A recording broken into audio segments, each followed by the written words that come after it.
They threw Suleiman out like he was nothing, his small body hitting the cold ground as the door slammed behind him, cutting off the only home he had ever known. No food, no money, no one to call, just a long, silent night swallowing him whole. But fate was watching. Because before the sun could rise, that same boy, hungry, abandoned, and shaking, would stumble upon a bag filled with more money than he had ever seen in his life. And what he chose to do next would leave an entire city speechless. Before we continue, tell me where you're watching from and what time it is in your country. And if stories like this move you, take a second to subscribe. You don't want to miss what happens next. Suleiman had always known that love could disappear without warning, but he never imagined it would vanish so completely, so cruelly, in the very place he once called home. Long before the night he was thrown out, before the cold silence of the street became his only companion, there had been warmth, soft, fragile, but real. It lived in the voice of his father, Baba Idris, a man whose presence filled even their modest home in Lagos with dignity and quiet strength. Baba Idris was not a wealthy man, but he carried himself like someone who understood the true weight of honor. He worked long hours as a mechanic in a small roadside workshop, his hands always stained with grease, his back bent from years of labor. Yet every evening, no matter how tired he was, he would sit with Suleiman outside their home, sharing stories, lessons, and sometimes nothing more than silence that felt safe. Money can come and go. Baba Idris used to say, his deep voice steady and calm. But your name is everything. Protect it, Suleiman. Even when the world gives you nothing, you must never lose who you are. Suleiman didn't fully understand those words then. He was too young, too hopeful. To him, life was simple. As long as his father was there, everything else felt manageable. But everything changed the day Baba Idris didn't come home. At first it was just worry, neighbors whispering the workshop closing early, the sky turning darker than usual. Then came the news. An accident. Sudden. Final. The kind of news that doesn't just break a heart, it erases the ground beneath your feet. Suleiman remembered standing in the corner of their small living room, watching people come and go. Their voices low, their eyes heavy with pity. He didn't cry at first. He couldn't. It was as if his body refused to accept a world where his father no longer existed. And then she arrived. Hajia Zainab. She had always been around in small ways, visiting occasionally, speaking softly, when Baba Idris was alive, presenting herself as kind, respectful, almost gentle. Suleiman had never questioned her presence. His father had trusted her. That was enough. But after the funeral, everything shifted. Hajia Zainab moved into the house with a quiet authority that quickly turned into control. At first, she maintained the illusion of care. She cooked meals, cleaned, spoke to neighbors with a polite smile. To outsiders, she looked like a woman stepping in to hold a broken household together. But behind closed doors, her mask began to slip. The first change was subtle. Suleiman was told to wake up earlier than usual to sweep the compound, fetch water, run errands that stretched farther and farther from home. At first, he obeyed without question. He believed this was simply what was expected now. After all, Baba Idris was gone. Someone had to keep things together. But the tasks didn't stop. They grew heavier. Then came the insults. "You eat like you work hard," Hajia Zainab would snap, her voice sharp and cold. "But what do you actually bring into this house?" Suleiman would lower his head, his hands trembling slightly as he tried to make himself smaller, quieter, less noticeable. He didn't understand what he had done wrong. He tried harder, worked longer, spoke less. It was never enough. Days turned into weeks, and the house that once felt like a place of belonging became something else entirely. A space filled with tension, with silence that pressed down on him like a weight he couldn't escape. School was the next thing to disappear.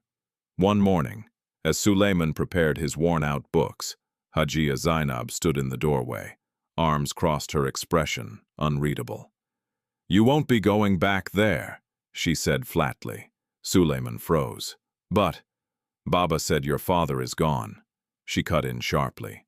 "And I decide what happens in this house now." Those words hit harder than any slap ever could. From that day forward, Suleiman's world shrank.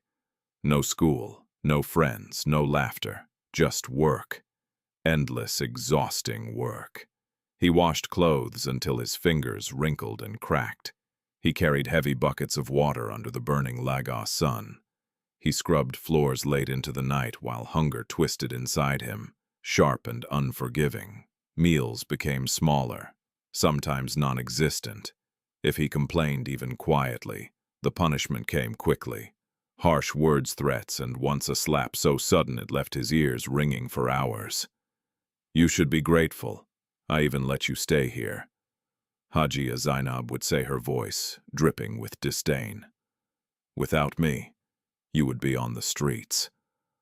Those words stayed with him, because deep down, Suleiman began to realize something terrifying. She meant them. The house no longer belonged to him.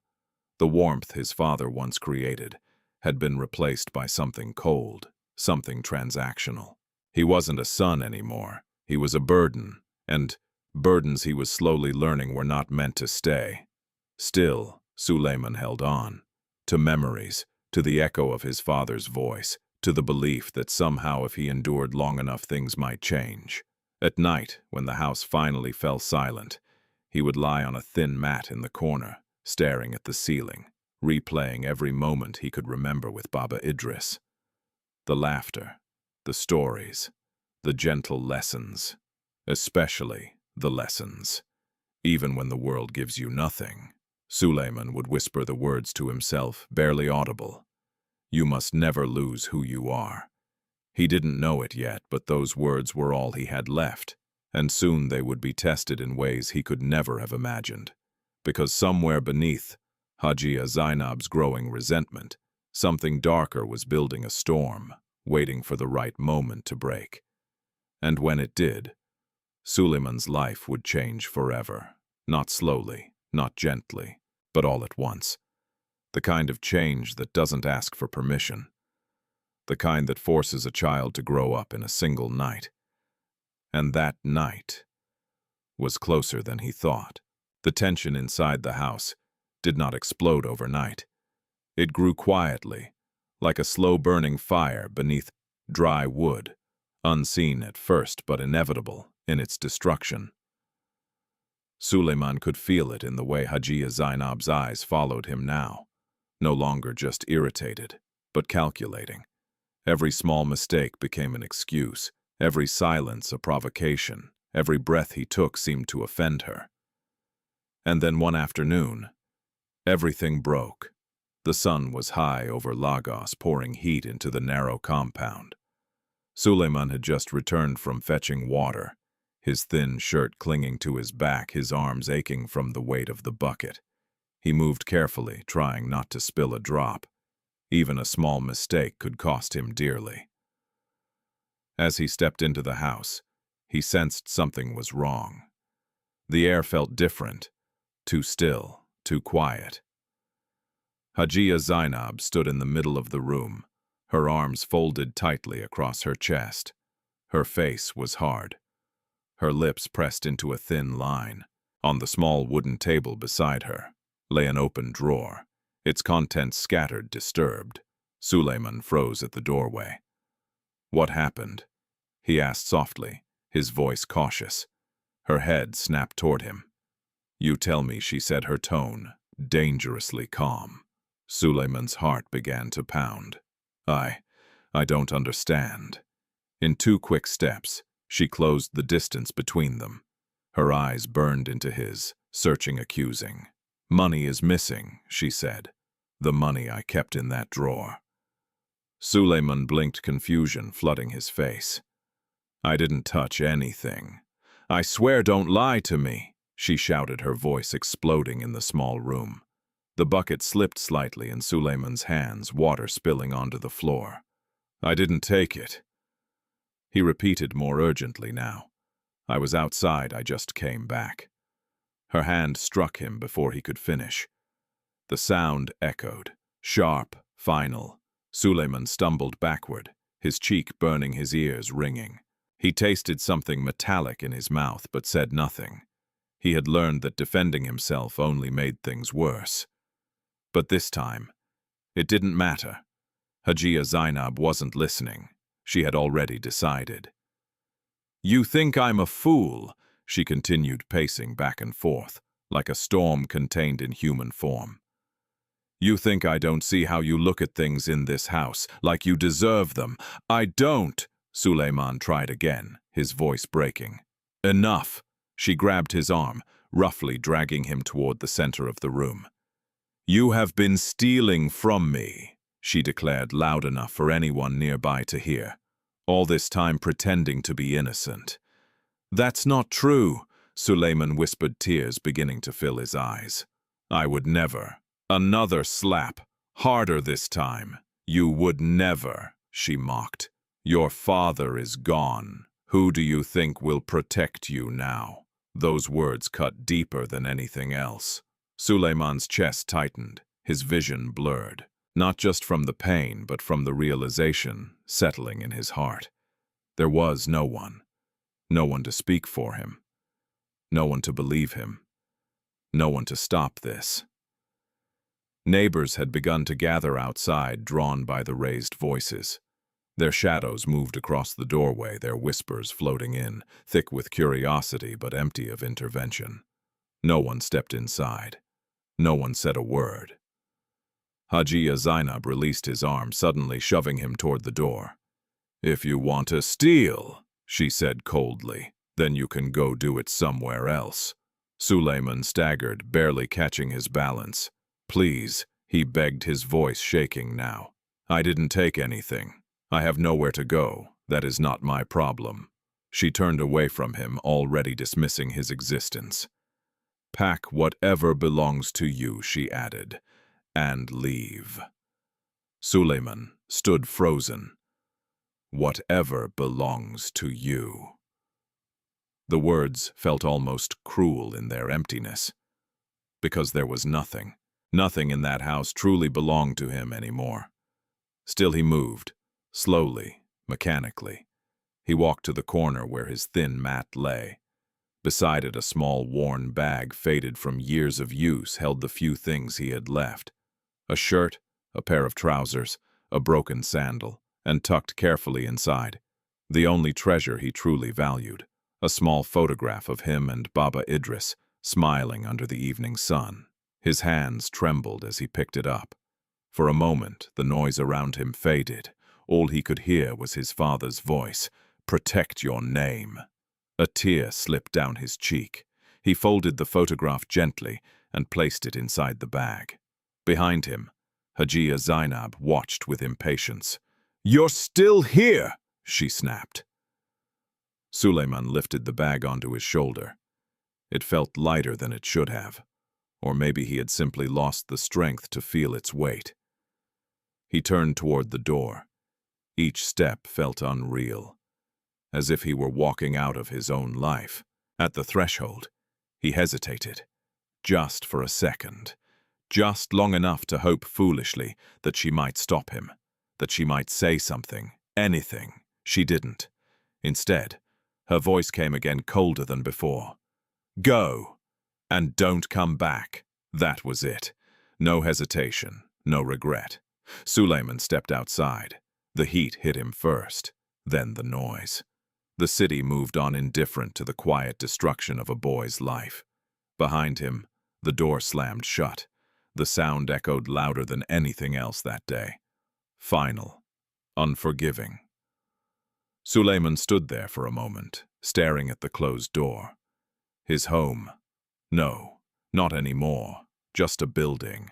A place that no longer had room for him. Around him, the neighbors began to disperse, their curiosity satisfied. Some shook their heads. Others whispered. None of them met his eyes. He was alone. Completely. He adjusted the strap of his bag, his small fingers gripping it tightly, as if it were the only thing keeping him grounded. Then, without another word, he turned away and started walking. He didn't know where he was going. He didn't know how he would survive. All he knew was that he couldn't stay. And as the sun began, its slow descent over Lagos casting long shadows across the streets, Suleiman's world, everything he had ever known, fell further and further behind him. With each step, the distance grew, between him and the life he had lost. But what he didn't know, what no one could have predicted, was that this moment, this painful, unjust ending, was also the beginning of something far greater than he could ever imagine. Because sometimes, when the world pushes you out, it is not to destroy you. It is to place you exactly where your story is about to change. And for Suleiman, that change was already waiting for him. Just a few streets ahead. The street did not welcome Suleiman. It swallowed him. The moment he turned away from the house, from the only place he had ever known the world outside, felt louder, harsher, and far less forgiving than anything he had imagined. Lagos moved at its own relentless pace, cars honking, vendors shouting, engines rumbling, people brushing past one another without a second glance. Life continued fast and indifferent, as if nothing had happened, as if a boy had not just lost everything. Suleiman walked without direction, his bare feet scraping against the hot, uneven ground. The thin rubber of his worn sandal had long since split, leaving one foot partially exposed. Each step stung, but he didn't stop. He couldn't. If he stopped, he would have to think, and if he thought, he might break. The sun hung low, but still burned, pressing heat into his skin, into his bones. Sweat ran down his face, mixing with the faint traces of tears he hadn't fully wiped away. His stomach twisted, painfully empty and demanding. But there was nothing to give it. He passed rows of small roadside stalls, women frying akara in bubbling oil, men grilling suya over open flames, children laughing as they chased one another between the narrow paths. The smells were overwhelming, rich and cruel, reminding him of everything he didn't have. Food, home, belonging. For a brief moment, Suleiman slowed down near one of the stalls. A woman stood behind a metal tray piled with freshly fried bean cakes, her hands moving quickly as she served customers. He watched, not boldly, not with entitlement, just quietly, hungrily. The woman noticed him. Their eyes met. For a second, Suleiman hoped that maybe she would understand, that she would see something in him beyond the dirt on his clothes, beyond the exhaustion in his face. But her expression hardened. "Go!" she said sharply, waving her hand dismissively. "Don't stand there begging." "I'm not begging," Suleiman whispered, though his voice barely carried. It didn't matter. To her and to everyone else passing by, he looked the same as all the other street children, invisible until inconvenient, then suddenly unwelcome. Suleiman lowered his head and moved on. The city stretched endlessly before him, unfamiliar streets blending into one another. Buildings rose and fell, some towering and modern, others cracked and worn, clinging to survival. The contrast was sharp, wealth and poverty existing side by side, yet worlds apart. As the sun began to set, the sky shifted into shades of orange and deep purple, casting long shadows across the roads. The noise of the day softened slightly, but the tension in the air remained. Night was coming, and with it, fear. Suleiman had never spent a night outside before. The thought alone made his chest tighten. Where would he sleep? Who would protect him? What if someone tried to hurt him? He quickened his pace, though he didn't know why. Running toward nothing still felt better than standing still in uncertainty. Eventually, his legs began to give in. The strength he had been holding onto, thin and fragile, started to fade. His steps slowed. His vision blurred slightly at the edges. The world around him felt distant, as if he were watching it from far away. He needed to stop, just for a moment, just to breathe. He found a narrow space between two small buildings, partially shielded from the main road. A broken wooden bench leaned against the wall, its surface rough and uneven. But it was something. It was a place. Suleiman approached cautiously, glancing around as if expecting someone to claim it to push him away again. No one did. He sat down slowly, his body immediately sinking into the weight of exhaustion. His shoulders dropped, his head lowered. For the first time since leaving the house, he allowed himself to feel it. Everything. The pain, the fear, the loneliness. Tears came silently at first, then harder, his small frame shaking as he tried to suppress the sound. He pressed his hands against his face as if he could hold himself together, as if he could stop the world from falling apart completely. But there was no stopping it. "I didn't do anything wrong," he whispered, his voice breaking under the weight of truth no one had cared to hear. The words echoed softly in the empty space around him, unanswered, unheard. After a while, the tears slowed, not because the pain had lessened, but because his body was too tired to continue. Suleiman leaned back against the wall, pulling his small bag close to his chest. It was the only thing he had left, the only piece of his past he could still hold on to. The photograph. He reached inside and took it out, his fingers tracing the edges carefully. There he was, smiling, standing beside Baba Idris. For a moment it felt like time folded in on itself, like the world had not yet broken, like things could still be okay. "You said I should be strong," Suleiman murmured softly. "I'm trying." His voice faded. The night deepened. Shadows stretched longer, swallowing the edges of the street. The sounds changed, fewer voices, more distant echoes, the occasional bark of a dog, the hum of a motorcycle passing by. Cold crept in. Not harsh, but enough to make his thin clothing feel insufficient. Suleiman curled slightly, trying to conserve what little warmth he had. His stomach still ached, but the hunger had dulled into something heavier, something constant. Time passed, slowly, uncertainly.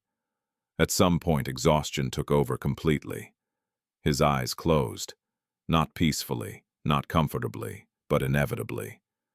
Sleep came in fragments, interrupted by unfamiliar sounds, by the tension that never fully left his body. Even in rest, he remained alert, his mind refusing to fully let go. And then, the rain came, soft at first, just a few drops, then more. Within moments, the sky opened and water poured down in heavy sheets, hitting the ground, the walls, the broken bench, everything. Suleiman jolted awake, cold, confused, panicked. The rain soaked through his clothes almost instantly, clinging to his skin, stealing whatever warmth he had left. He scrambled to his feet, clutching his bag tightly, his eyes darting around for shelter. He couldn't stay there. Not like this. Not in the open. He ran, his bare feet splashing through puddles, his breath coming fast and uneven as he searched desperately for somewhere, anywhere to hide from the rain. That's when he saw it. A small shop, long closed for the night, with a narrow overhang extending just enough to provide partial cover. It wasn't much, but it was better than nothing. Suleiman rushed toward it, pressing himself against the wall beneath the shelter, his body trembling from the cold and exhaustion. Rain poured down just inches from where he stood, loud and relentless.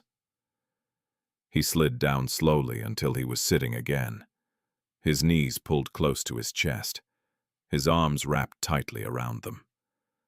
For a while, he just listened, to the rain, to his own breathing, to the quiet rhythm of survival, and then something caught his eye, just a few feet away, near the edge of the shelter, partially hidden in the shadows and dampened by the rain, was a bag, dark, heavy-looking, out of place.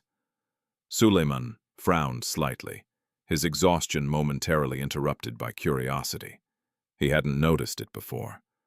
Carefully, cautiously, he leaned forward, his eyes fixed on it. The rain continued to fall. The night held its breath, and without knowing it, Suleiman was about to step into the moment that would change everything, forever. For a long moment, Suleiman didn't move. The rain kept falling steady and relentless, drumming against the metal roof above him, splashing against the ground just inches away. The world around him blurred into sound and shadow, but that bag remained clear, still, silent, waiting. His eyes narrowed slightly, his breath slow and uneven as he studied it from where he sat. Something about it felt wrong. Not dangerous exactly, but out of place, like it didn't belong to the chaos of the street. Suleiman swallowed. Maybe someone had forgotten it. Maybe it had fallen from a passing car. Maybe, or maybe it wasn't his to touch. That thought came quickly, sharp, instinctive, because that was how he had been raised.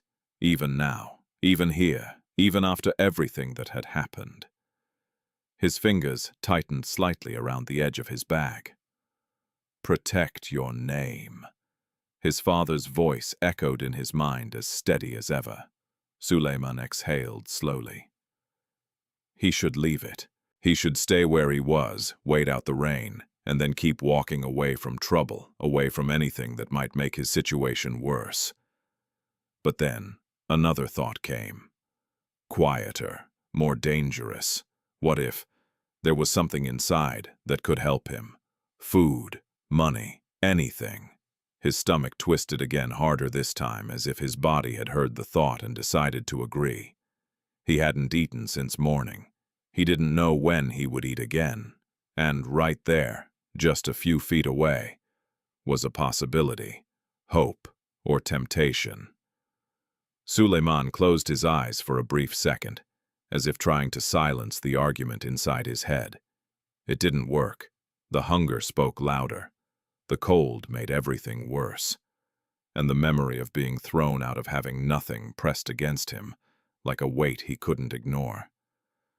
Slowly, carefully, he shifted forward. His movements were cautious, almost hesitant, as if expecting someone to suddenly appear and stop him. But the street remained empty. The rain continued. No voices, no footsteps, just him and the bag. He reached out. His fingers hovered above it for a second, trembling slightly. Then he touched it. Nothing happened, no sudden shout, no hand grabbing his arm, just the soft, damp texture of fabric under his fingertips. Suleiman hesitated again. Then he pulled the bag closer. It was heavier than he expected. Not overwhelmingly so, but enough to make his curiosity grow stronger. "What is inside?" he murmured under his breath. The zipper was partially open. Just enough for him to see something. Suleiman leaned closer, his heart beginning to beat faster. He gently pulled the zipper wider, and then he froze. Stacks, bundles, neatly arranged, wrapped, money, a lot of money, more than he had ever seen in his entire life. For a second, his brain refused to process it. It didn't make sense. Not here, not like this, not in front of him. His breath caught in his throat. His hands instinctively pulled back as if the bag itself might burn him. "No," he whispered, shaking his head slightly. It had to be a mistake. It had to be something else. But it wasn't. The reality sat there, undeniable, staring back at him. Money. Enough to change everything. Enough to feed him, clothe him, give him a place to sleep. Enough to make all the pain of the past few hours disappear. Suleiman stared at it, his chest rising and falling quickly now. The rain outside seemed to fade. The world narrowed. Just him, and the choice in front of him. His stomach growled again, louder this time, almost angry, as if demanding an answer. He swallowed hard. "If I take just a little," he murmured, his voice barely audible. "Just enough to eat." His hand moved slightly toward the bag, then stopped, because something else rose inside him. Stronger, clearer, the memory. Not just of his father's voice, but of his face. The way Baba Idris used to look at him. With trust, with belief, with pride. "You are not like the world," his father had once said. "Even when life becomes hard, especially when it becomes hard, that is when your choices matter the most." Suleiman's fingers curled slowly into a fist. His chest tightened. Tears welled up in his eyes again, but he didn't let them fall. "This could save me," he whispered, almost as if he were trying to convince himself. But deep down, he knew the truth. It could save him today, but it would cost him something else. Something he could never get back. His name, his father's trust, himself. The silence stretched, heavy, unforgiving. Then slowly, Suleiman zipped the bag closed. His hands were still shaking, but his decision was made. "I won't take it," he said softly. The words didn't change anything around him. The rain still fell. The night still pressed in. He was still hungry, still alone, still cold. But something inside him stood firm. For the first time since being thrown out, he felt it. A small, quiet strength, not loud, not dramatic, but real. He pulled the bag closer this time, not as temptation, but as responsibility. "If someone lost this," he murmured, his eyes lowering slightly, "they must be looking for it." The thought changed everything. This wasn't about him anymore. It was about doing what was right, even when it hurt, even when no one was watching. Suleiman leaned back against the wall, holding the bag tightly. Now not like a prize, but like something fragile, something important. His stomach still ached. His body still trembled from the cold. But his mind was clear. He would find the owner. No matter how long it took, no matter how hard it would be. He didn't know how yet. He didn't know where to start. But he would try. Because that was who he was. Because that was what his father had taught him. The rain began to slow slightly, softening into a steady drizzle. The night shifted again. And somewhere deep within the city, someone was already searching. Desperately, for the bag Suleiman now held in his arms. A man who had no idea that his fate was about to cross paths with a boy who had nothing yet chose to lose even more, just to remain honest. And when those two worlds finally met, nothing would ever be the same again. The rain had softened into a thin, steady drizzle, but the cold still clung to Suleiman's skin like a second shadow. He sat under the narrow shelter, the bag pressed tightly against his chest, his arms wrapped around it, not out of greed, but out of duty. It felt heavier now, not because of what was inside, but because of what it meant. Responsibility, choice, character. His stomach growled again, sharp and insistent, pulling him back into the harsh reality of his situation. He hadn't eaten. He had nowhere to go. No one was coming to help him. And yet, the bag remained closed, untouched. Suleiman lowered his head slightly, his eyes fixed on the damp ground beneath him. Small drops of water still fell from the edge of the roof, hitting the earth with soft, repetitive taps. Each one felt like a reminder. Time was moving, and he couldn't stay here forever. But where would he go? How would he even begin to find the owner of such a large amount of money? The questions circled in his mind, heavy and overwhelming. He shifted slightly, his back pressing harder against the wall as he tried to think clearly. His body was exhausted, but his mind refused to rest. There had to be something, a clue, a sign. Carefully, as if handling something fragile, Suleiman placed the bag on his lap and slowly opened it again, not with the same shock as before, but with cautious intention this time. The stacks of money were still there, neatly arranged, unchanged. He swallowed, forcing himself not to stare too long. "This is not mine," he whispered firmly, as if saying it out loud would make it easier to believe.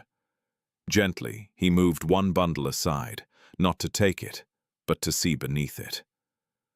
There, tucked between the layers, a piece of paper. Suleiman's eyes widened slightly. He pulled it out slowly, careful not to disturb anything else. It was damp at the edges, but still readable. A receipt, or something like it. He squinted, bringing it closer to the faint light spilling in from the street. The name stood out first. Al-Haji Karim Bello. Suleiman frowned slightly. He had heard that name before. Not personally, but from conversations, from passing remarks in the market, from the radio that sometimes played in the background at the workshop when Baba Idris was alive. A powerful man. A wealthy man. A man whose name carried weight in Lagos. Below the name was an address. Clear, specific, important. Suleiman's heart began to beat faster again, but this time not from fear, from purpose. This must be his, he murmured. The realization settled in quickly. The bag didn't belong to just anyone. It belonged to someone important. Someone who would definitely be looking for it. Desperately. Suleiman carefully folded the paper and placed it back exactly where he found it. Then he closed the bag again, pulling the zipper firmly into place. He sat there for a moment, longer staring out into the street. The rain had nearly stopped now. The air felt different, quieter, like the world was giving him space to decide what came next. "I will return it," he said softly. The words felt stronger this time, more certain, more real, but certainty didn't make things easier, because the moment he stood up, reality returned. The distance, the danger, the unknown. Suleiman pushed himself to his feet, slowly, his legs weak from hours of walking and hunger. He adjusted the bag against his shoulder, tightening his grip instinctively. The address. He had to find it. But Lagos was big.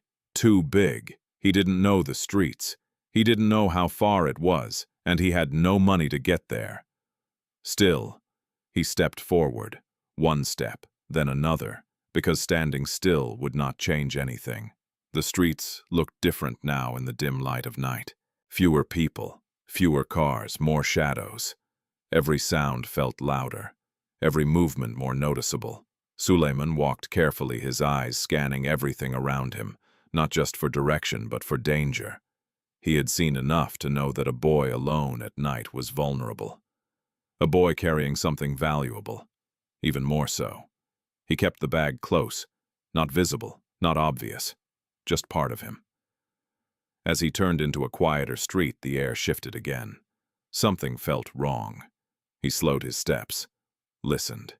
There. Footsteps. Behind him. Not loud, but there. Suleiman's heart skipped.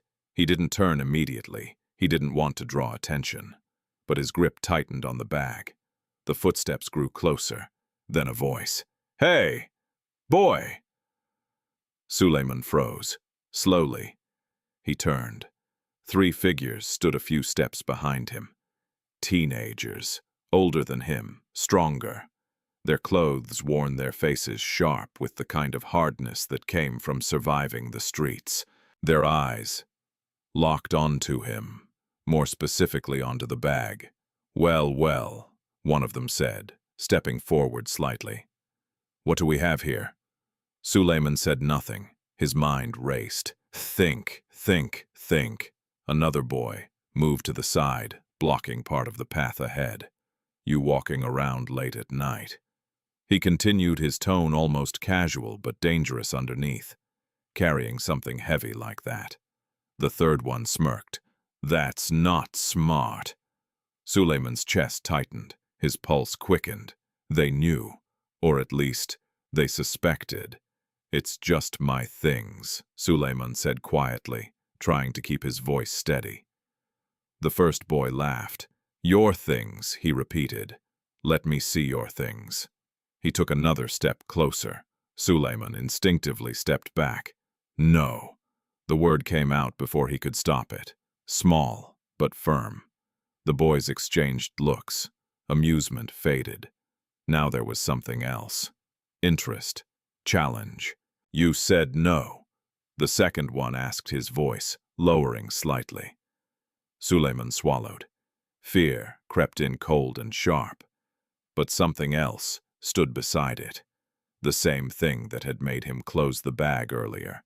The same thing that had made him choose not to take the money. He couldn't lose it now. "I said no," he repeated, a little stronger this time. The air tightened. The first boy's smile disappeared. "Then we take it." That was it.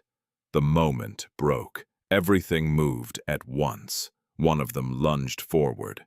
Suleiman reacted instantly, not with strength but with instinct. He turned and ran, fast, faster than he thought he could. His legs screamed in protest. His lungs burned, but he didn't stop. Behind him, shouts, footsteps, closer, too close. "Catch him." Suleiman's vision blurred as he darted through the narrow street, turning corners without thinking, his only goal to get away. To protect the bag. To protect his choice. His foot slipped slightly on the wet ground, but he caught himself pushing forward again. He couldn't fall. He couldn't stop. Because if he did, everything would be over. The footsteps behind him grew louder. Then suddenly a turn. A narrow alley. Too small. Too tight. But he took it anyway. He squeezed through his body, brushing against the walls, his breath ragged now. Behind him, the boys slowed. The space was too tight for them to follow easily. "Come out," one of them shouted. Suleiman didn't. He kept moving, through, past, until the alley opened into another street. Quieter, empty. He didn't stop running until his legs finally gave out. He collapsed behind a stack of crates, his chest heaving, his body trembling uncontrollably. Silence. No footsteps, no voices. He had escaped. For now. Suleiman pulled the bag closer, his hands shaking as he held onto it. Tears filled his eyes again, but this time, they didn't fall from pain. They came from something else. Relief, and something deeper, stronger. "I won't lose it." He whispered, his voice barely steady. No matter what. The night stretched on around him, but something had changed. This was no longer just about returning money. It was about proving something. To the world, to himself, and maybe to the memory of the man who had taught him what it meant to be honest. And far away in a different part of the city, a powerful man was growing more desperate by the minute. Because the bag Suleiman carried was not just money. It was everything, and the boy who refused to let go of it was about to step into a destiny far bigger than he could ever imagine. For a long time, Suleiman did not move, his back pressed against the rough wooden crates, his chest rising and falling in sharp, uneven breaths, his whole body trembling from the run. The night around him had fallen into a strange stillness again, but his ears were still ringing with the echoes of footsteps, of voices, chasing him, of danger that had come too close. Too real. He tightened his grip on the bag, pulling it closer to his chest, as if it were the only thing keeping him grounded. "I didn't lose it," he whispered, almost in disbelief. Not yet. His legs ached, his lungs burned, every part of him begged for rest. But even in that exhaustion, something inside him had changed. He was no longer just a boy wandering the streets. He was carrying something important. Something that people were willing to chase him for. Something that could easily be taken if he made even one wrong move. Slowly, Suleiman lifted his head and looked around. The street he had stumbled into was quieter than the others, lined with old buildings, some closed shops, and a few dim streetlights, flickering weakly overhead. Shadows stretched long across the ground, creating pockets of darkness that made everything feel uncertain. Danger could still be anywhere. He knew he couldn't stay here, not for long, but moving again felt impossible. His body refused. So instead he shifted slightly, sitting more upright, forcing himself to think. Think, not panic. Think, not fear. The address, Al-Haji Karim Bello. That was his goal. That was the reason he was still holding on to the bag, but getting there was another challenge entirely. Suleiman reached into the bag again, carefully pulling out the damp piece of paper. He held it under the faint glow of a nearby streetlight, squinting to read the words once more. The address was clear, but the meaning of it felt far away. He didn't know Lagos like that. He had never needed to. His world had been small, contained, limited to home, the workshop, and the nearby streets he walked daily. This was different. This required direction, help, and help was not something he had found easily so far. Suleiman hesitated. Asking someone could be dangerous. The wrong person might notice the bag, might ask questions, might try to take it. His fingers tightened slightly around the paper. But what choice did he have? He couldn't wander forever. He needed to try. Slowly, he pushed himself to his feet again, his legs unsteady but determined. He adjusted the bag so it rested securely against his side, his arm wrapped around it protectively. Then he stepped back onto the street, carefully, quietly, watching. The night had thinned slightly, and a few people were still moving about, mostly adults, mostly focused on their own paths. Some glanced at him briefly, then looked away. To them, he was just another boy, another story they didn't have time for. Suleiman approached the first person he felt might be safe, a middle-aged man standing beside a small kiosk, counting coins under a dim light. "Excuse me, sir," Suleiman said softly. The man barely looked up, what Suleiman swallowed, holding out the paper slightly. "I'm trying to find this place." The man glanced at the paper, his eyes scanning it quickly. For a moment, Suleiman hoped that he might help, but then the man frowned. "This is far," he said bluntly. "You think you can just walk there? I don't have money," Suleiman replied quietly. The man shrugged. "Then that's your problem." He turned away. Conversation over. Suleiman lowered his hand slowly. The rejection stung, but not as much as before. He was getting used to it. Still, he couldn't give up. He moved on. A few minutes later, he tried again, this time approaching a woman arranging goods in front of a small shop. "Please, can you tell me where this is?" he asked. She glanced at him, then at the paper. Her eyes lingered a second longer. Too long, Suleiman noticed. His grip on the bag tightened immediately. "You shouldn't be out here this late," she said slowly, her tone shifting. "Where are your parents? I just need directions," he said quickly. She leaned slightly forward, her gaze dropping toward the bag at his side. "What's in there?" The question came casually, but it wasn't casual. Suleiman felt it. The shift, the danger. "Nothing," he said, stepping back slightly. The woman's expression changed, subtle but clear. Suspicion, interest, opportunity. "You should let me see," she said. Suleiman didn't wait. He turned and walked away quickly, his heart pounding again. Not running, not yet, but ready, always ready. He couldn't trust anyone, not fully, not now, not with this. The realization settled heavily in his chest. He was alone in this, completely. And yet, he kept moving, because stopping meant failing, and failing meant losing everything. Time passed, minutes, maybe hours. The night stretched long, but eventually something began to change. The sky. It lightened, slowly, almost unnoticed at first, then more clearly. Dawn.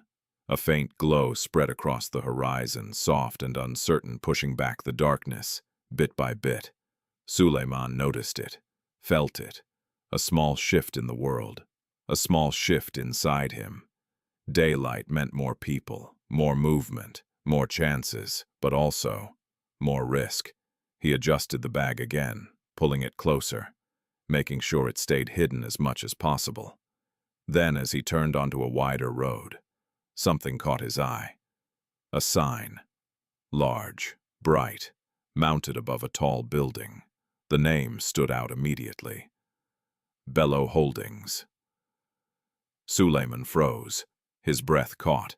He pulled the paper out again, his eyes moving quickly between the address and the building in front of him. The same name, the same place. His heart began to race, not from fear this time, but from something else. Relief, disbelief. He had found it. He stood there for a moment, staring up at the building. It was unlike anything he had ever seen up close. Tall modern glass reflecting the early morning light, guarded by high gates and uniformed security. A different world. A world he didn't belong to, but a world he had to enter. Slowly, Suleiman took a step forward, then another, until he stood just outside the gate. The guards noticed him immediately. Their eyes scanned him from his worn clothes to his tired face to the bag at his side. Suspicion was instant. "Hey," one of them called out sharply. "What are you doing here?" Suleiman hesitated. Just for a second. Then he stepped closer. "I need to see Alhaji Karim Bello." He said, his voice steady despite everything. The guards exchanged a look, then laughed. Not kindly. "Do you hear this boy?" one of them said. "He wants to see Alhaji. This is not a place for children to play." The other added, "Go away." Suleiman shook his head. "I'm not playing," he said. "I have something that belongs to him." That made them pause, just slightly. Their eyes dropped again, this time more directly to the bag. Interest. Sharp. Immediate. "What do you mean?" one of them asked, stepping closer. Suleiman tightened his grip. "I need to speak to him," he repeated. The guard's expression hardened again. "You think you can just walk in here and make demands," he said. "Go before we make you go." Suleiman didn't move. He couldn't. Not now, not after everything. "I'm not leaving," he said quietly. The words hung in the air, small but unbreakable. The guards stared at him. Annoyance, suspicion, and something else. Uncertainty. Because this was no longer just a boy asking for directions. This was a boy standing his ground. And behind him, unseen, a moment was building. A moment that would soon force everyone to pay attention. Because the bag Suleiman carried was about to speak louder than anything he could say. And when it did, everything would change. The guards did not like being challenged, especially not by a boy who looked like he had spent the night on the streets. One of them stepped forward, his boots scraping slightly against the concrete, his expression tightening as he looked Suleiman up and down again, this time slower, more deliberate. "I told you to leave," he said, his voice low but firm. "This is your last warning." Suleiman's fingers tightened around the strap of the bag. His heart was beating fast, but his feet refused to move. "I'm not here to cause trouble," he said quietly. "I just need to return something that belongs to Alhaji Karim Bello." The second guard let out a short, impatient laugh. "And you think we will just believe that?" he replied. "Look at you." The words stung, but Suleiman didn't react. He had learned that reacting only made things worse. Instead, he slowly reached into his bag. The guards stiffened immediately. "Hey, stop!" one of them snapped, stepping closer. Suleiman froze for a second, then carefully raised his other hand. "I'm not taking anything," he said quickly. "Just look." Slowly, deliberately, he opened the zipper just enough. Just enough. The guards leaned forward slightly, and then they saw it. Money, stacks, bundles, real. For a moment, neither of them spoke. Their expressions shifted: confusion, then surprise, then something sharper. Greed. One of them straightened quickly, glancing around as if to make sure no one else had seen. "Close it," he said quickly. Suleiman did, immediately. Silence settled between them, but it was no longer the same silence as before. This one was heavier, charged. "Where did you get that?" The first guard asked, his voice lower, now more controlled. I found it, Suleiman answered, honestly. There's a paper inside. It has Alhaji Karim Bello's name and address. The guards exchanged another look. This time it wasn't amusement. It was calculation. How do we know you didn't steal it? The second guard asked. Suleiman swallowed. You don't, he admitted. But I came here to return it. That answer hung in the air. Simple, direct, and strangely powerful. For a brief second, something flickered across one of the guards' faces. Uncertainty, maybe even a hint of respect. But it disappeared quickly, replaced by something else. Opportunity. That's a lot of money, the first guard said slowly, his eyes narrowing slightly. Too much for a boy like you to be carrying around. Suleiman didn't respond. He just held the bag tighter. You know, the second guard added casually, stepping a little closer. We could take that from you right now, and no one would ever know. The words landed heavy, not loud, not threatening in the obvious way, but real, very real. Suleiman's chest tightened. He felt it again, the fear, sharp, immediate, but beneath it something stronger. No, he said. The guard raised an eyebrow. No, he repeated. It's not mine, Suleiman said, his voice steady despite the tremble in his body. And I won't give it to anyone except him. The silence that followed was different, tense, unpredictable. The guard stared at him, really stared this time, not just at his clothes, not just at the bag, but at him, trying to understand, trying to decide.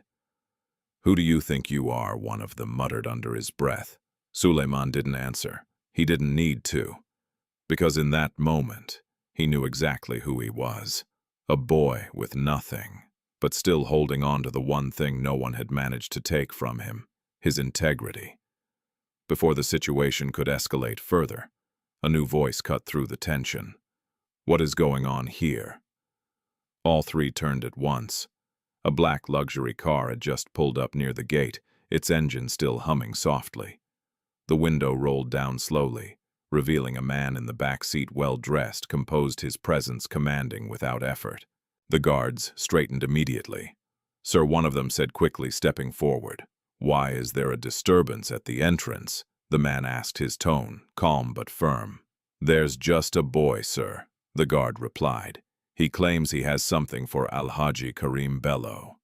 The man's gaze shifted, from the guards to Suleiman. Their eyes met, and in that instant, something passed between them. Recognition. Not exactly, but curiosity, real curiosity. What do you have? The man asked. Suleiman hesitated for a fraction of a second. Then he stepped forward, carefully, respectfully. He opened the bag just enough again. The man's eyes dropped and widened, not dramatically, but noticeably. Where did you get this? He asked. I found it, Suleiman said. I didn't take anything. I came to return it. The man held his gaze for a moment longer, studying him, measuring him. Then, without breaking eye contact, he spoke to the guards. Let him in. The guards froze. Sir, one of them said, surprised. I said, let him in, the man repeated calmly. That was enough. The gate opened. Suleiman stood still for a second, as if unsure whether it was real. Then, slowly, he stepped forward, crossing a line he had never imagined he would cross. The world inside was different, quiet, ordered, clean. Everything felt distant from the chaos he had just come from. The man stepped out of the car, now his presence even more imposing up close. Come with me, he said. Suleiman followed, through glass doors, across polished floors, into a space that felt almost unreal. People turned to look, at the man, then at Suleiman. Their expressions shifted, quickly, confusion, judgment, curiosity. But no one stopped them, no one questioned. Because the man leading him forward did not need to explain himself. They entered a private office, large, elegant, silent. The man gestured toward a chair. "Sit." Suleiman hesitated again, then obeyed. The man took his seat behind the desk, his eyes still fixed on the boy in front of him. "What is your name?" he asked. "Suleiman. And you said you found this?"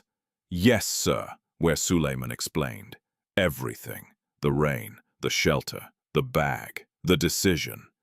He didn't leave anything out. He didn't try to make himself look better. He just told the truth. When he finished, the room fell silent again. The man leaned back slightly, his fingers resting against the desk as he studied Suleiman carefully. Then slowly, he nodded. "You understand what you were holding?" he asked. Suleiman shook his head. "Just money," he said. The man's expression shifted slightly. "No," he replied. "Not just money." He leaned forward, now his voice lower. "That bag contains something very important, something that could have caused serious problems if it was lost." Suleiman listened quietly. "I have been looking for it all night," the man continued. "We searched everywhere." Suleiman's grip on his own hands tightened slightly. "I didn't know," he said. The man nodded again. "I know." Another pause, then a small shift. Not in the room, but in the moment.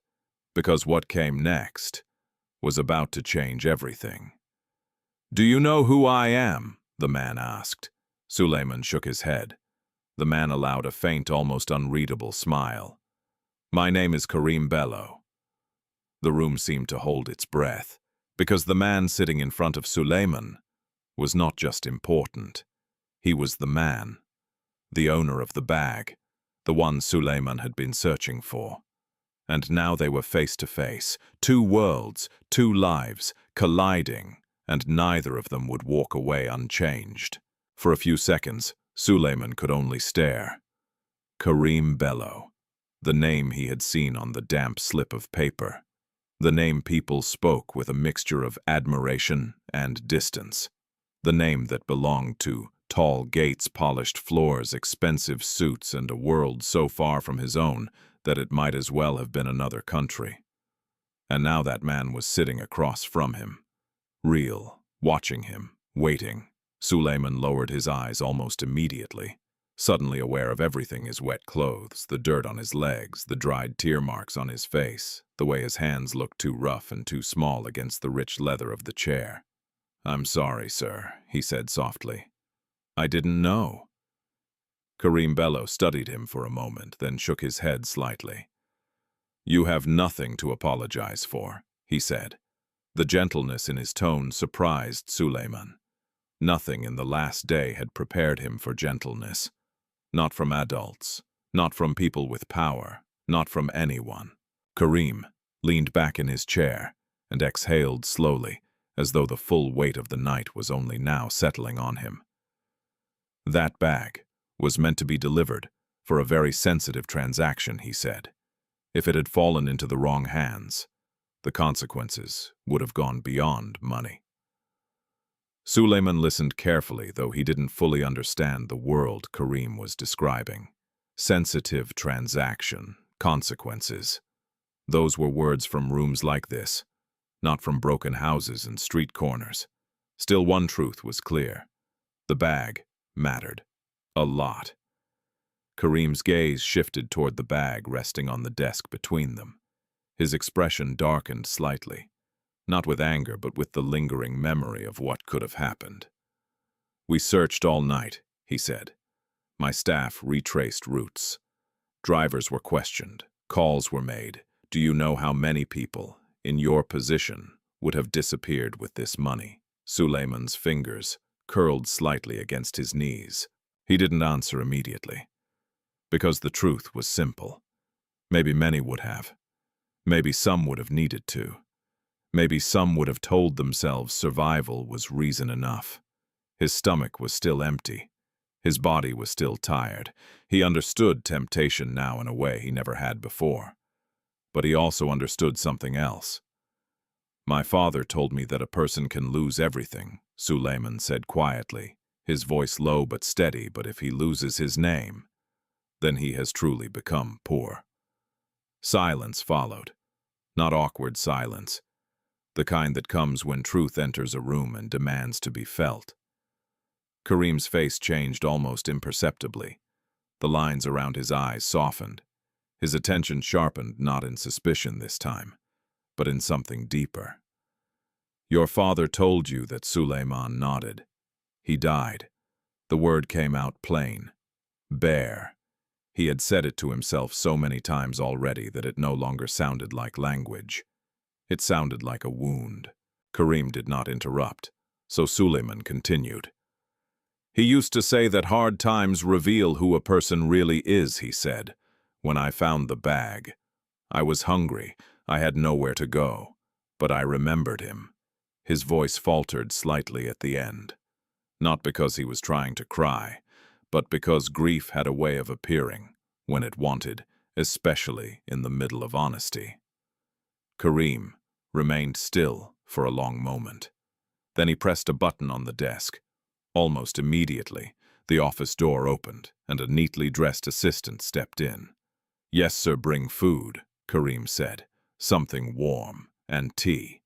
The assistant nodded and left without question. Suleiman blinked. Food. The word landed inside him with almost painful force. His body reacted before his pride could. His stomach tightened again, this time with anticipation so sharp it embarrassed him. Kareem noticed. "When did you last eat?" he asked. Suleiman hesitated. "This morning, I think." Kareem's brow tightened, and, since then, Suleiman said nothing. He didn't need to. The answer was already in the room. A quiet heaviness settled over Kareem's expression. Not pity exactly. Something more controlled, more dangerous. The kind of concern that turns into action. "What happened to you?" he asked at last. Suleiman looked down at his hands.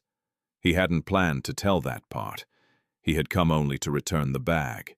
That was all. Finish the task. Leave quietly. Continue carrying his life alone.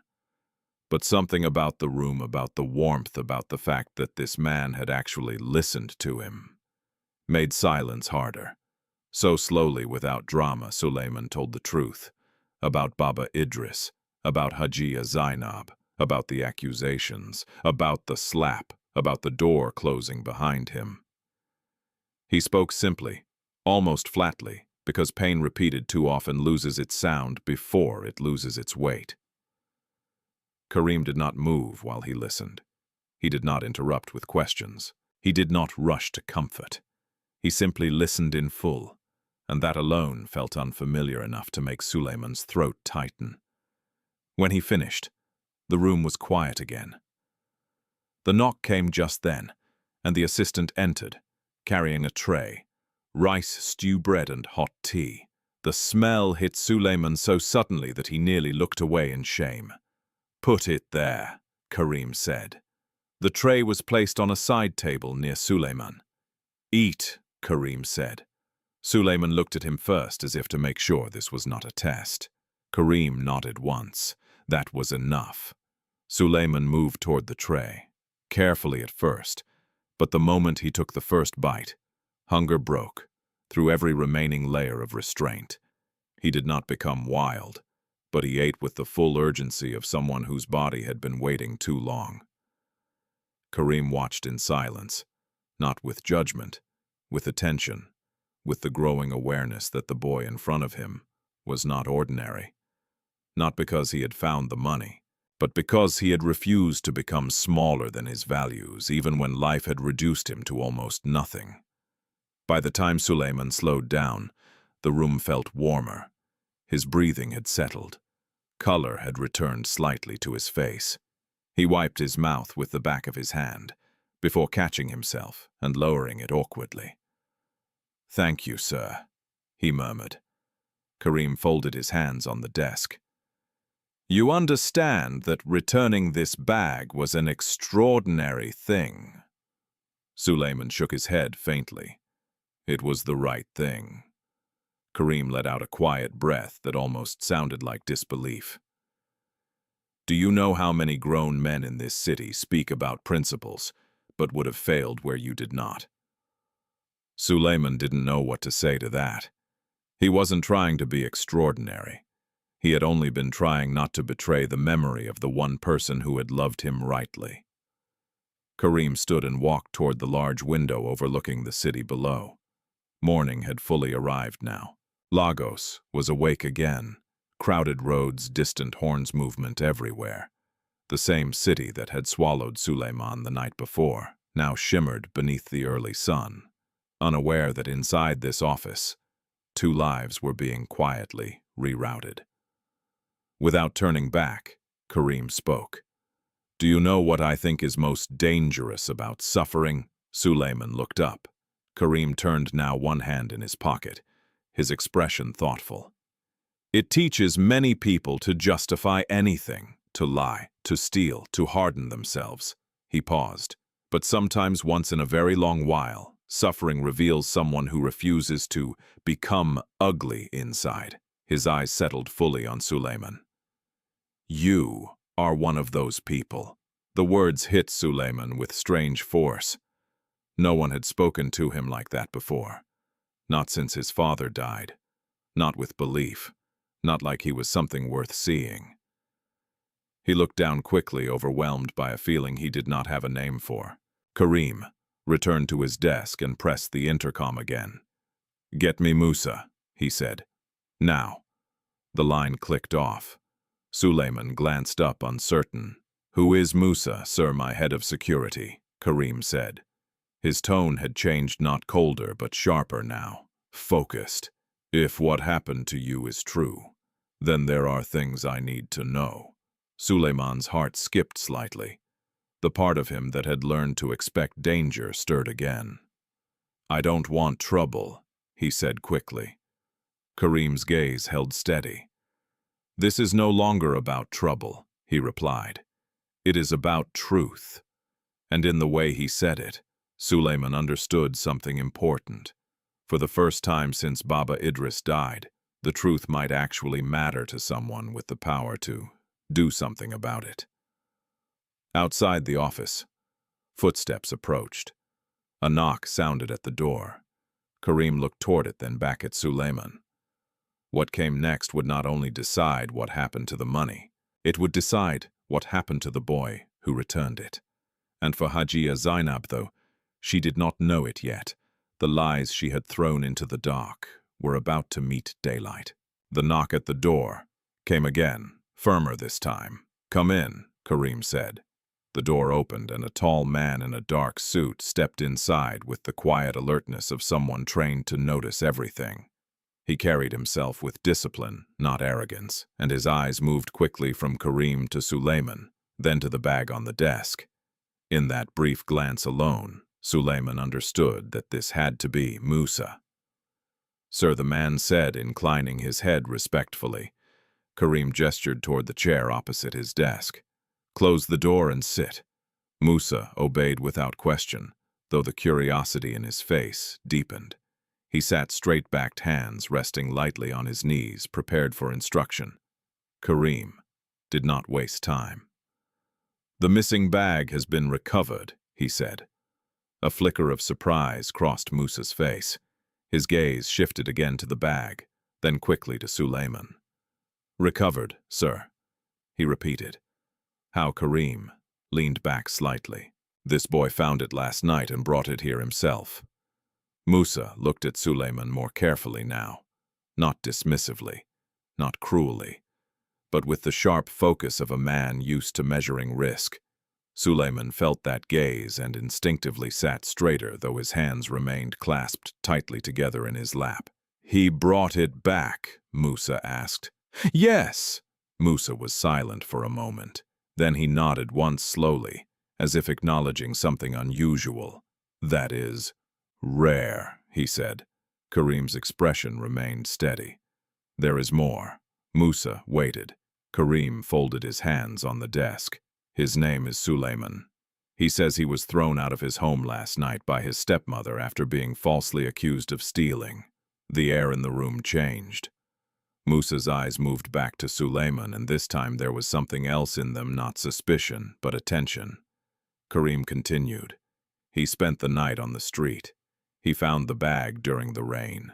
He had no food, no money, nowhere to sleep, and yet he still brought it here untouched. Musa let out a low breath through his nose, almost like disbelief. That takes something, he said quietly. Karim nodded. It does. Then his tone sharpened. I want to know if what he told me is true. Musa straightened slightly. You want us to verify his story. I want everything verified, Karim said. The address, the neighbors, the history, the stepmother, all of it. Suleiman's chest tightened. The room suddenly felt smaller. Part of him had wanted to be believed. Another part now feared what belief might cause. He looked from Karim to Musa, then down at his hands again. She will deny it, he said softly. Both men turned toward him. Hajiya Zainab Suleiman added, his voice low. She will say, I'm lying. Karim's gaze held steady. Did you lie to me? Suleiman shook his head. Then let her speak, Karim said. There was no anger in his voice, no dramatic promise, just certainty, the kind that made lies feel weak before they were even spoken. Musa reached into his inner pocket and pulled out a small notebook. Start from the beginning, he said gently, and the word gently surprised Suleiman more than anything else. Your father's full name, where you lived, what happened yesterday, anything you remember that can help. So, Suleiman told it again, not as fully as before, but clearly. Baba Idris, the workshop, the day his father died, how Hajiya Zainab changed. The work, the hunger, the accusation, the slap, the door closing behind him. As he spoke, Musa wrote quickly, occasionally asking brief questions for clarity. Dates, landmarks, names of neighbors, details about the house. He did not interrupt unnecessarily.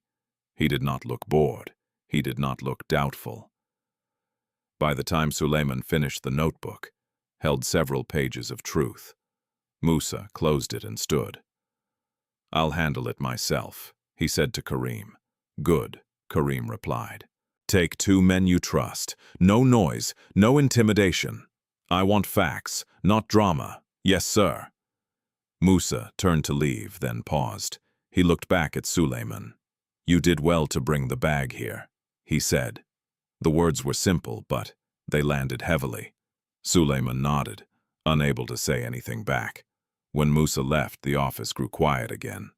Karim rose from his chair and walked toward a side cabinet, pouring himself a glass of water, before offering another to Suleiman.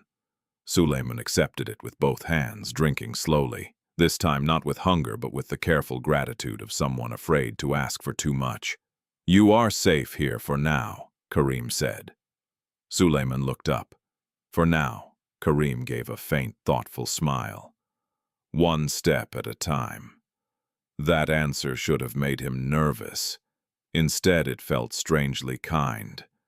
Because for the first time in what felt like forever, someone was not throwing promises at him just to soothe him. Karim was being honest, careful, deliberate. One step at a time. Suleiman understood that kind of language. It sounded like survival. Hours passed more quietly than the night before had ever allowed. Karim had new clothes brought in simple, clean, nothing flashy. A house attendant guided Suleiman to a private washroom where he was allowed to bathe, and when he saw his reflection afterward, he barely recognized himself. The dirt was gone. The dried sweat and rain were washed away. The boy, staring back, still looked tired, still carried grief around the eyes, but he no longer looked like the street had already claimed him. When he returned to the office area, one of Karim's domestic staff brought him a second meal. This time he ate more slowly, aware now that no one was going to snatch the plate away or accuse him of taking too much. By late afternoon, Musa returned. Suleiman knew it before he saw him. The atmosphere outside the office changed. Footsteps moved with purpose. Voices dropped lower. Then came the knock. Come in, Karim said. Musa entered with the same controlled posture as before, but his face was tighter now, more serious. Behind him stood 2 other security men.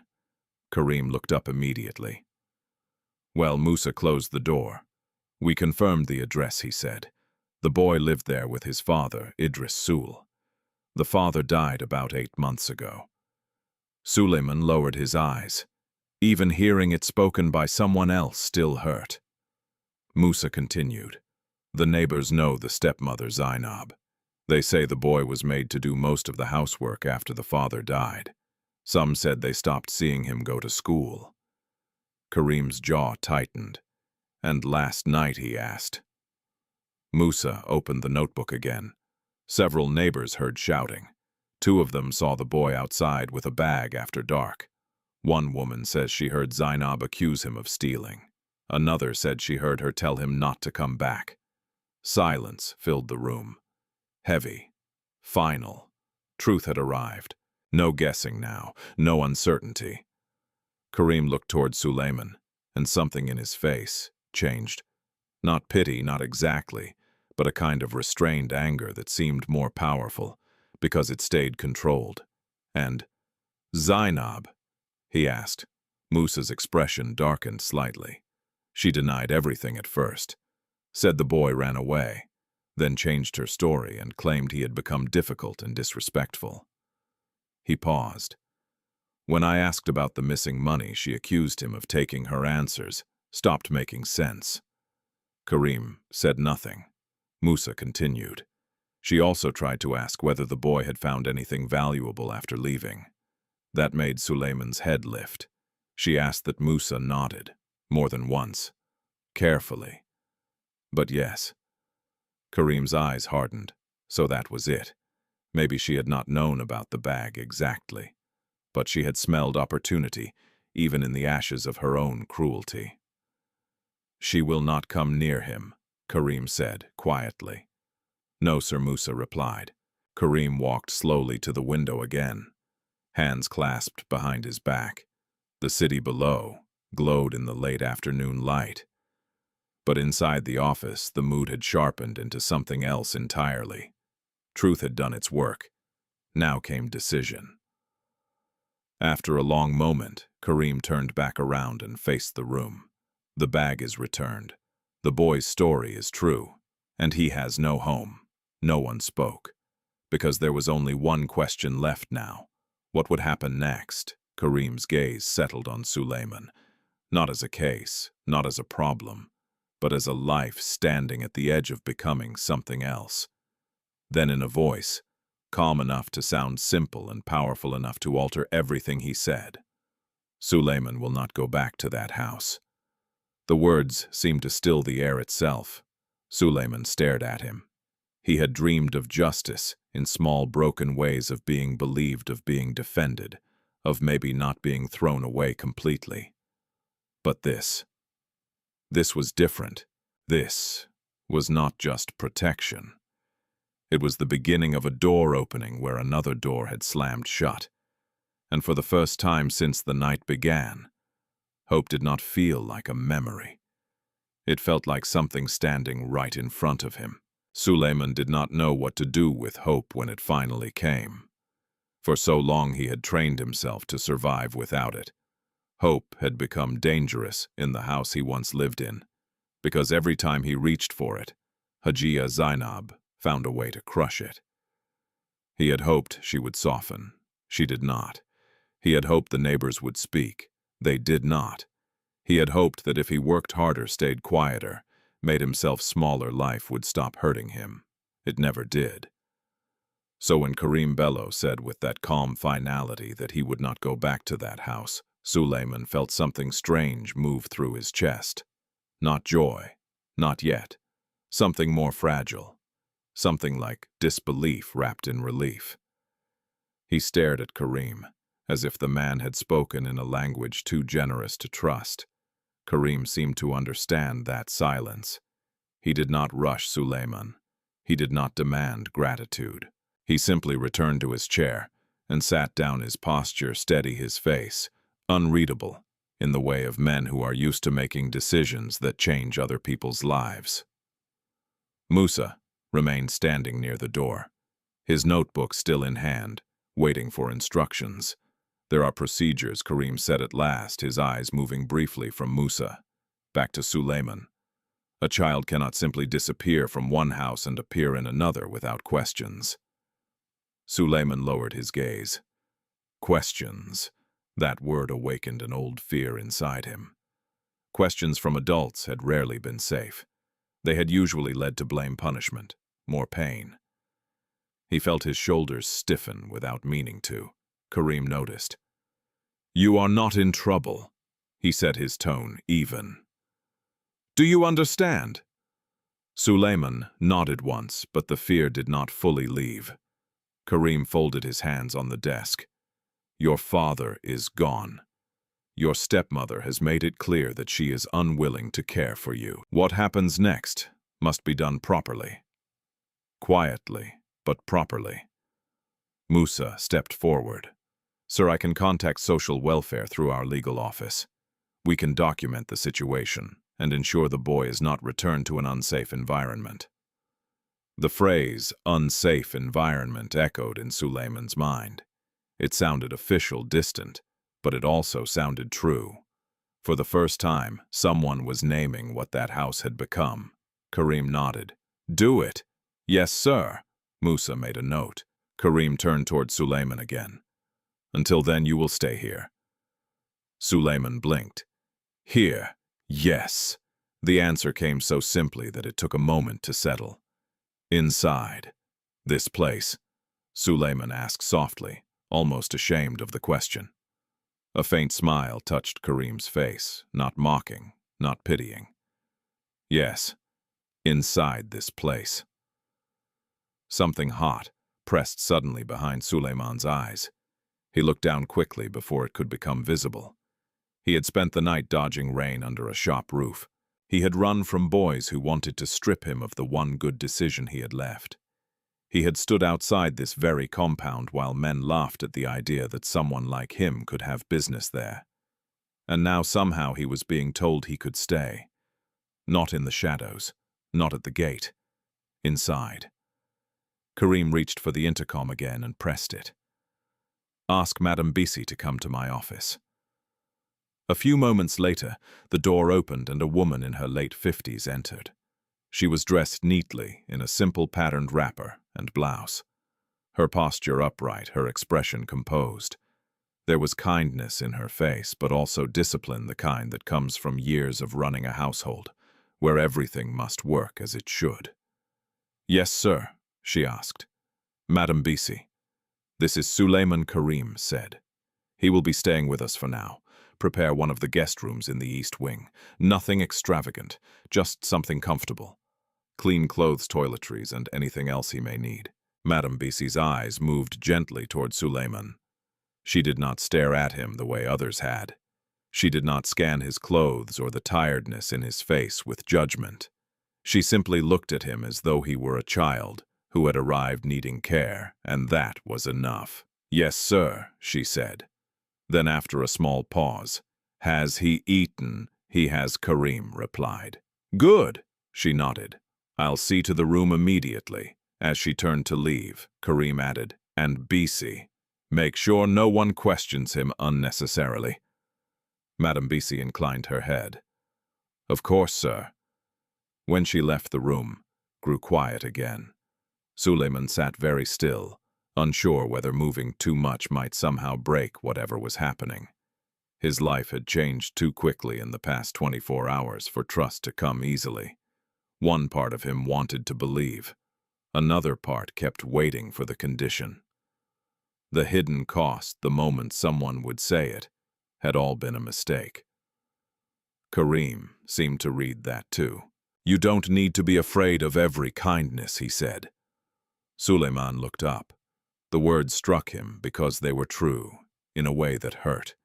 He had become afraid of kindness, afraid of gentle voices, afraid of help that might turn into humiliation once he relaxed his guard. "I'm not used to this," Suleiman admitted. Karim's gaze softened. "I know." That simple acknowledgement did more than reassurance could have done. It told Suleiman he did not need to pretend to be okay in order to deserve safety. Musa closed his notebook. "Sir, should I also place someone at the old house? Just in case Zainab becomes troublesome." "Yes," Karim said, discreetly. "I do not want drama in the neighborhood, but I want to know if she tries to move anything, sell anything, or spin a new story." Musa nodded. "Understood." Suleiman's chest tightened again at the mention of Zainab, even from within the walls of this quiet office. Her presence still had power over his body. He could almost hear the sharpness in her voice, the scorn, the slap the door shutting him out. Trauma did not disappear, just because one room was kinder than the last. Karim noticed the tension in his face. "She cannot reach you here," he said. Suleiman drew in a slow breath. The words were meant to comfort, and they did, but they also stirred something else. Grief. Because safety now was arriving from a stranger, while the home his father had built had become the place he needed protection from. That pain sat deep, deeper than hunger, deeper than fear. Karim stood. "Come." Suleiman rose quickly, uncertain. "I want to show you something," Karim said. Musa stepped aside as Karim led Suleiman out of the office. The hallway beyond was wide and polished, lined with quiet artwork and soft lighting. Suleiman walked carefully, conscious of his footsteps, conscious of every clean surface and every sign that he did not yet know how to move naturally in a place like this. They passed through a smaller sitting area and then through glass doors that opened into a courtyard garden. The sound changed immediately. Less. Echo, more birds, more breeze moving through leaves. In the center stood a wide old tree, its branches spreading shade over a stone bench. Karim stopped there. "This house belonged to my father before it was mine," he said. Suleiman listened. He believed that wealth means very little if it cannot become shelter for someone else at the right moment. Suleiman looked at him surprised. Karim rested a hand lightly against the back of the stone bench. "Many people think power is about being obeyed. I think power is about what you choose to protect." The words sank slowly into Suleiman's heart. They felt different from the world he had known. Bigger, cleaner, like something his father would have respected. Karim looked toward the tree for a moment before continuing. "When I was a boy, I once lost something valuable. Not money, something personal. A man I barely knew walked a long distance to return it. My father never forgot that. He taught me that character is often revealed by those who have the least reason to remain honorable." He turned back to Suleiman. "You reminded me of that today." Suleiman's throat tightened. No one had ever spoken of him, like he belonged to a lesson worth remembering. Before he could respond, Madame Bisi appeared at the far end of the courtyard and approached with measured steps. "The room is ready, sir." Karim nodded. "Good." She turned to Suleiman with a softness that felt maternal without being intrusive. "Come with me, my child." "My child?" The phrase nearly undid him, not because it replaced his father. Nothing could. But because it carried a warmth he had not heard directed at him in a very long time. Suleiman looked once at Karim, unsure whether he was meant to go now. Karim gave a small nod. "Rest. You have carried enough for one day." That sentence, more than all the others, reached the exhausted place inside him that had been running on nothing but will. He followed Madame Bisi through the hallway and up a staircase to the east wing. She opened a door, and Suleiman stopped at the threshold. The room was simple, just as Karim had instructed. A neatly made bed, clean curtains, a small desk, a wardrobe, a lamp, a folded set of clothes laid carefully at the foot of the bed. To anyone else it might have looked ordinary. To Suleiman, it looked impossible.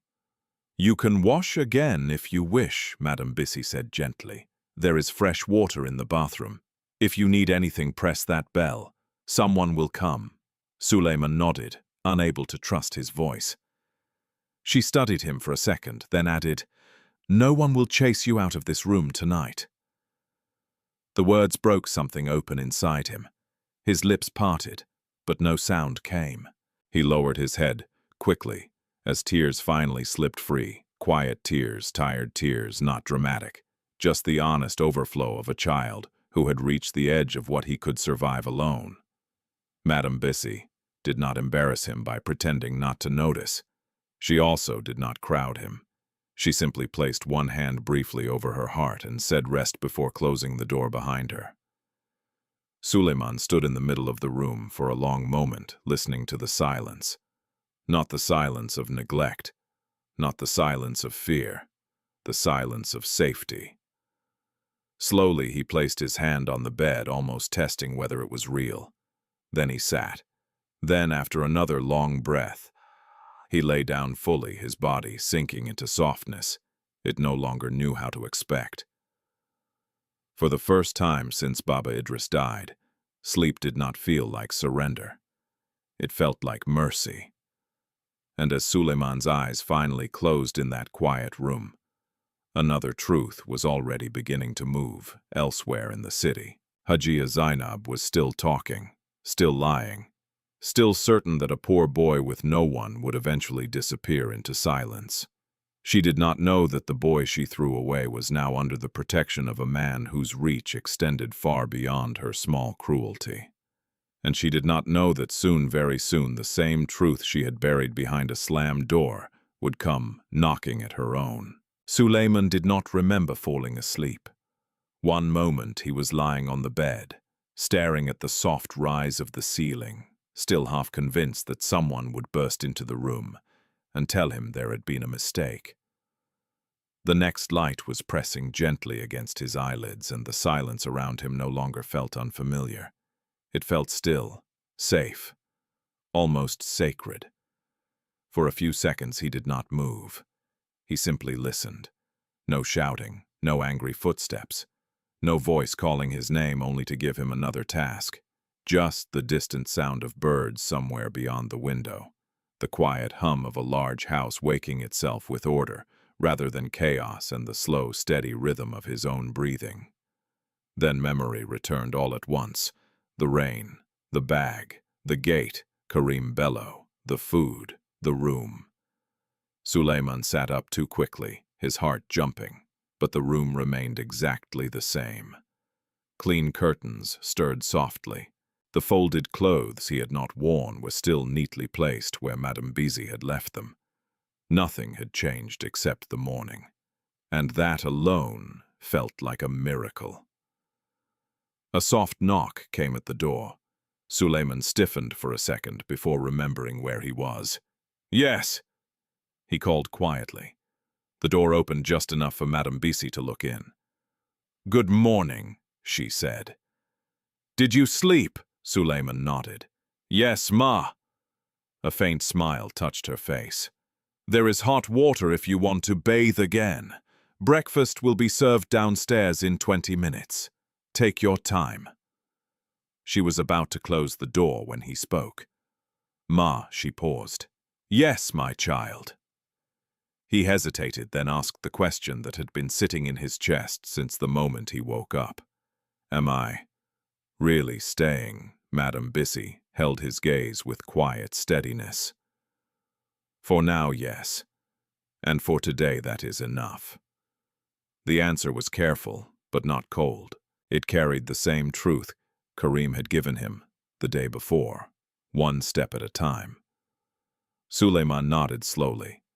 After she left, he bathed again more slowly this time, letting the warm water run over his shoulders longer than necessary, as if his body still needed proof that discomfort was no longer the law of the day. He dressed in the clean clothes that had been left for him, simple cotton trousers and a collared shirt that fit better than anything he had worn in months. When he looked at himself in the mirror, the shock returned. Not because he looked rich. He didn't. He looked like a child, and somehow after so much hunger and fear that felt even stranger. Downstairs breakfast was laid out on a long table in a smaller family dining room, rather than the grand formal one he had glimpsed from the hallway. That detail eased him slightly. It felt less like a display and more like a place where people actually sat. Karim was already there, reading something on a tablet while a cup of tea steamed beside him. He looked up when Suleiman entered. "Good morning," he said. "Good morning, sir." Karim studied him briefly, then nodded. "You look better." Suleiman lowered his eyes. "Thank you, sir. Sit." He obeyed. A plate was placed before him. Yam, eggs, breadfruit. He ate carefully at first, trying not to seem too eager, though his body was grateful for every bite. Karim did not force conversation while he ate. That silence, too, was a kind of generosity. Only when Suleiman had slowed did Karim set down the tablet and speak. "Musa will be here soon." Suleiman's stomach tightened a little, though he was no longer hungry. "Did something happen?" Karim's expression remained composed. "Something is happening." Before he could explain further, footsteps entered the room. Musa appeared this time, not in the hard formality of a field report, but with the alert calm of someone carrying important information. "Sir," he said. Karim gestured to the chair opposite. "Sit." Musa sat and placed a slim folder on the table. "I met with legal early this morning," he began. "We've already initiated contact with child welfare authorities through people we trust. They'll move carefully, but the report is being documented." Suleiman listened, trying to follow every word. Musa continued. "There's more. After I left the neighborhood yesterday, we kept one man nearby, just as you instructed." Karim's gaze sharpened, and Musa opened the folder. "Hajia Zainab has been telling different stories to different people. To some neighbors, she says the boy ran away after stealing from her. To others, she says a wealthy stranger came and took him." He paused. "But last night she tried to send word through a local driver, asking whether anyone had heard of a missing bag or unusual money being found near the district market." Karim's jaw tightened almost imperceptibly, so Suleiman had heard correctly. Zainab's interest had not ended with throwing him out. Even after discarding him, she had still been searching for advantage. "Do you think she knew about the bag?" Karim asked. Musa shook his head. "Not specifically, but she suspects he may have come into something valuable after leaving." Karim leaned back slowly. "And there's one more thing," Musa added. He looked toward Suleiman, then back at Karim. "The house itself is in dispute." Suleiman frowned slightly. "What do you mean?" Karim asked. Musa opened the folder and slid a copy of a document across the table. The property was never transferred into Zainab's name. According to the records we found this morning, it remained under the estate of Idris Sul, which means her legal control may not be as secure as she pretends. Suleiman stared without fully understanding. Karim, however, understood immediately. "She has been acting like the owner," he said. "Yes," Musa replied, "but the paperwork suggests otherwise. If proper proceedings begin, her position becomes weaker." A strange silence followed that revelation. For Suleiman, the house had always felt lost the moment his father died. The idea that it was not fully hers, that she had built her cruelty on ground she didn't completely own, felt almost unreal. Karim looked at Suleiman. "Did your father ever speak about the house?" Will perhaps any relative." Suleiman thought hard. "He used to say the house was for the family," he said slowly. "He once mentioned my uncle Haruna in Kano, but they did not speak often. I don't know about a will." Musa made a note. Karim drummed his fingers once against the table, thinking. Then he said, "We're not going to chase property before securing the child. But we will not ignore this either." Suleiman looked up at him. There was no greed in Karim's tone, No excitement over legal leverage, only order, justice, sequence. First the child, then the rest. That mattered. Musa closed the folder. There's also pressure from inside the company. News of the recovered bag hasn't spread widely, but a few senior staff know. People are asking how it was found. Kareem's expression cooled. And what have you told them? That it was recovered through internal follow-up. Good, Kareem said. Let it remain that way for now. Suleiman hesitated, then asked quietly, why both men turned toward him. Kareem answered directly. Because not everyone who smiles in public deserves your story.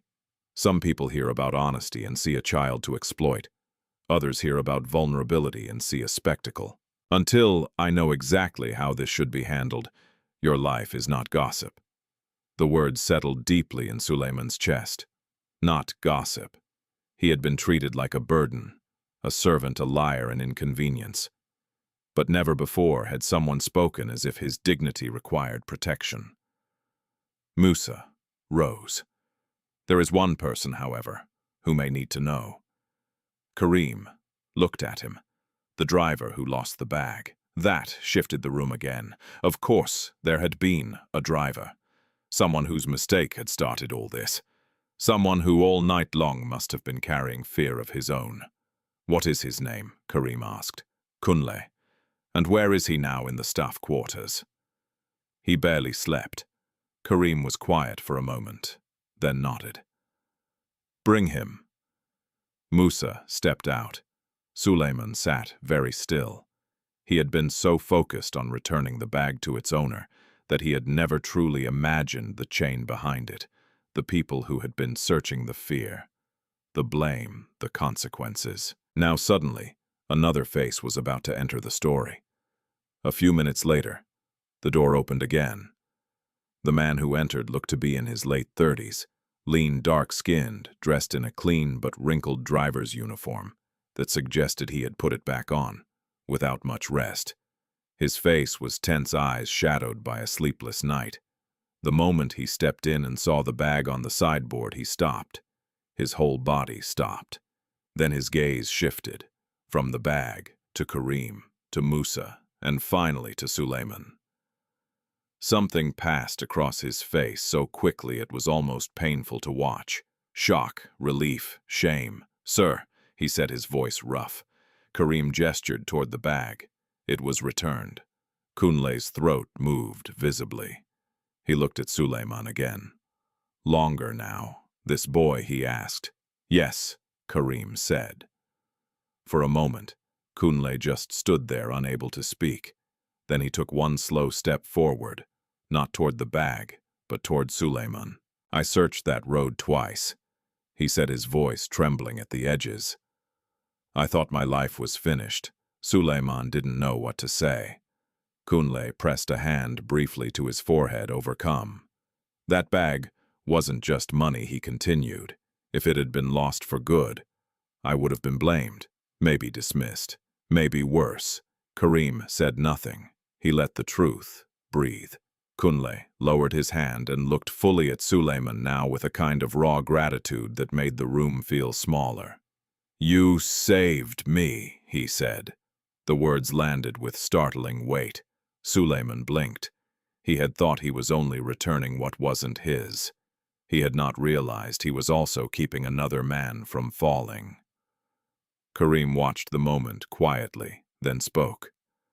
That is why honesty matters beyond the one who gives it. It travels. No one answered, because there was nothing to add. The truth was already there. Alive in the room, one boy, hungry and abandoned, had chosen integrity, and that choice had protected more than one life.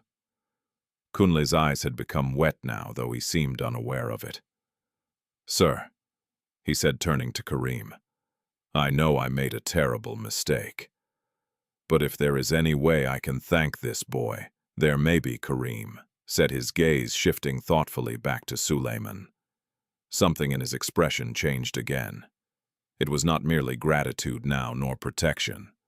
It was consideration, as if he were beginning to see not only what Suleiman had done, But what kind of future might be possible for a child like him, if placed in the right hands under the right roof with the right chance? And as that possibility began to form somewhere else in Lagos, Hajia Zainab was still speaking carelessly, still certain the story could be bent in her favor. She did not know the truth had already taken shape.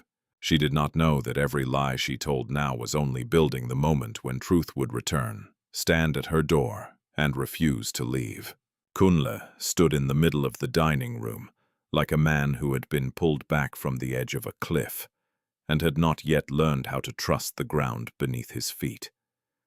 His eyes kept returning to Suleiman, almost as if he needed to confirm again and again that the child before him was real, that honesty had truly come from a place the world usually ignored. Suleiman shifted slightly in his chair, uncomfortable with the intensity of gratitude directed at him. He was not used to being looked at as if he had done something noble. He was used to suspicion commands blame. Even kindness still startled him. Gratitude nearly unsettled him more. "I only brought it back," he said softly. Kunle let out a breath that sounded halfway between a laugh and a broken sigh. "Only," he repeated. "Do you know how many people would have vanished with that bag before sunrise?" Suleiman lowered his eyes. The truth was he did know, not from names but from the hard look in the faces of the boys who had chased him the night before, from the hunger that had twisted inside his own body when he first saw the money, from the world itself which had not exactly trained him to believe that goodness was rewarded. Karim watched them both for a long moment before speaking. "Kunle," he said, "tell him what happened after the bag was lost." Kunle straightened instinctively. "Sir, tell him." Kunle swallowed and nodded. He pulled out a chair, but did not sit immediately. His hands rested on the back of it, gripping lightly. "I was carrying the bag." After a late meeting, he began, his voice steadier, now though the shame still lingered under it. "There was traffic, a delay. I had been on the road too long. When I stopped briefly near the market road, I must have put it down while checking something in the car." He paused, jaw tightening. "I drove off before realizing it was gone." He looked at Suleiman directly. "When I noticed, I nearly lost my mind." Suleiman listened quietly. Kunle continued. "I went back, again and again. We searched the route. We questioned people. Nothing. By midnight, I was already imagining the end of everything. My job, my name, my children's school fees, my wife asking me what happened and me having no answer." His voice caught briefly on the word, children. Suleiman looked up. Kunle took a breath and tried again. "People think men fear losing money because of greed, but sometimes what we fear losing is the thin roof over everyone behind us." That sentence stayed in the room after he finished it. Suleiman understood it immediately. He knew what it meant for a single event to shake the lives of many people at once. He knew how adults carried entire households inside their worry. Karim leaned back in his chair, his gaze thoughtful. "That bag," he said, "was tied to a transaction, meant to finalize a land agreement for a new logistics site. If it had remained missing, the deal would have collapsed. There would have been legal complications, internal suspicion, and more people than Kunle affected by the fallout." Suleiman blinked slowly. He had known the bag mattered. He had even known it mattered greatly. But hearing the wider shape of it made the truth feel larger than he had imagined. Karim continued his tone, calm and precise. "Hundreds of workers are expected to be hired on that site over time. Drivers, loaders, clerks, security officers, maintenance teams. If the deal had failed, all of that would have shifted." Suleiman stared at him. Not just money, not just one man's fear, not just a bag, a chain, a future, many people he would never meet, many meals in many homes. And somehow his small decision under a rain-soaked shelter had reached all the way into lives he had never seen. Kunle finally sat down, his shoulders dropping as though the full emotional cost of the night had returned now that the immediate danger was over. "When I saw that bag this morning," he said quietly, "I felt like God had remembered me through a boy who owed the world nothing." The words made Suleiman's throat tighten. He didn't know what to do with sentences like that. They were too big, too tender, too undeserved, at least in his own mind. "I was just trying not to disappoint my father," he said. Silence followed. It was Karim who broke it. "And that," he said, "is exactly why what you did carries so much weight." He stood from the table and walked slowly toward the wide window looking out over the morning bright city. His posture had changed again, not tense, not angry, reflective. "There is something dangerous about poverty," he said after a moment.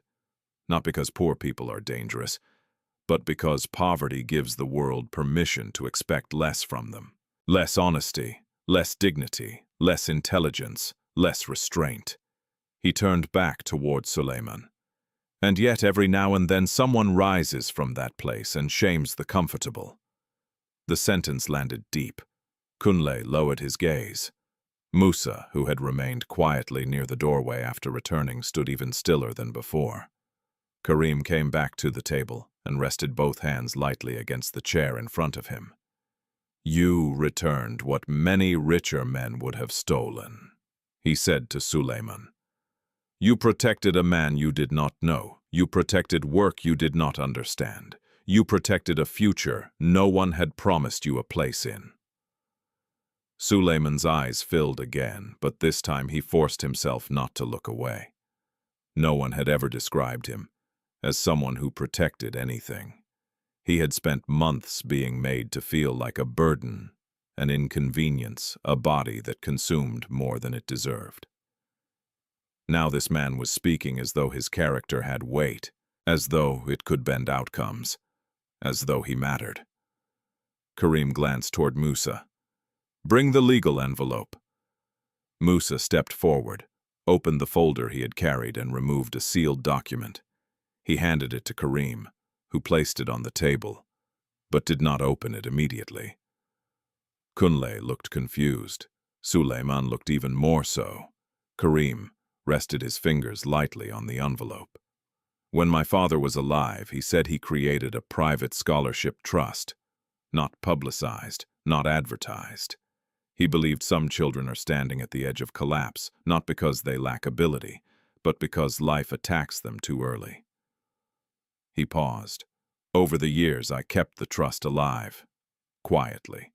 Suleiman barely breathed. Karim looked directly at him.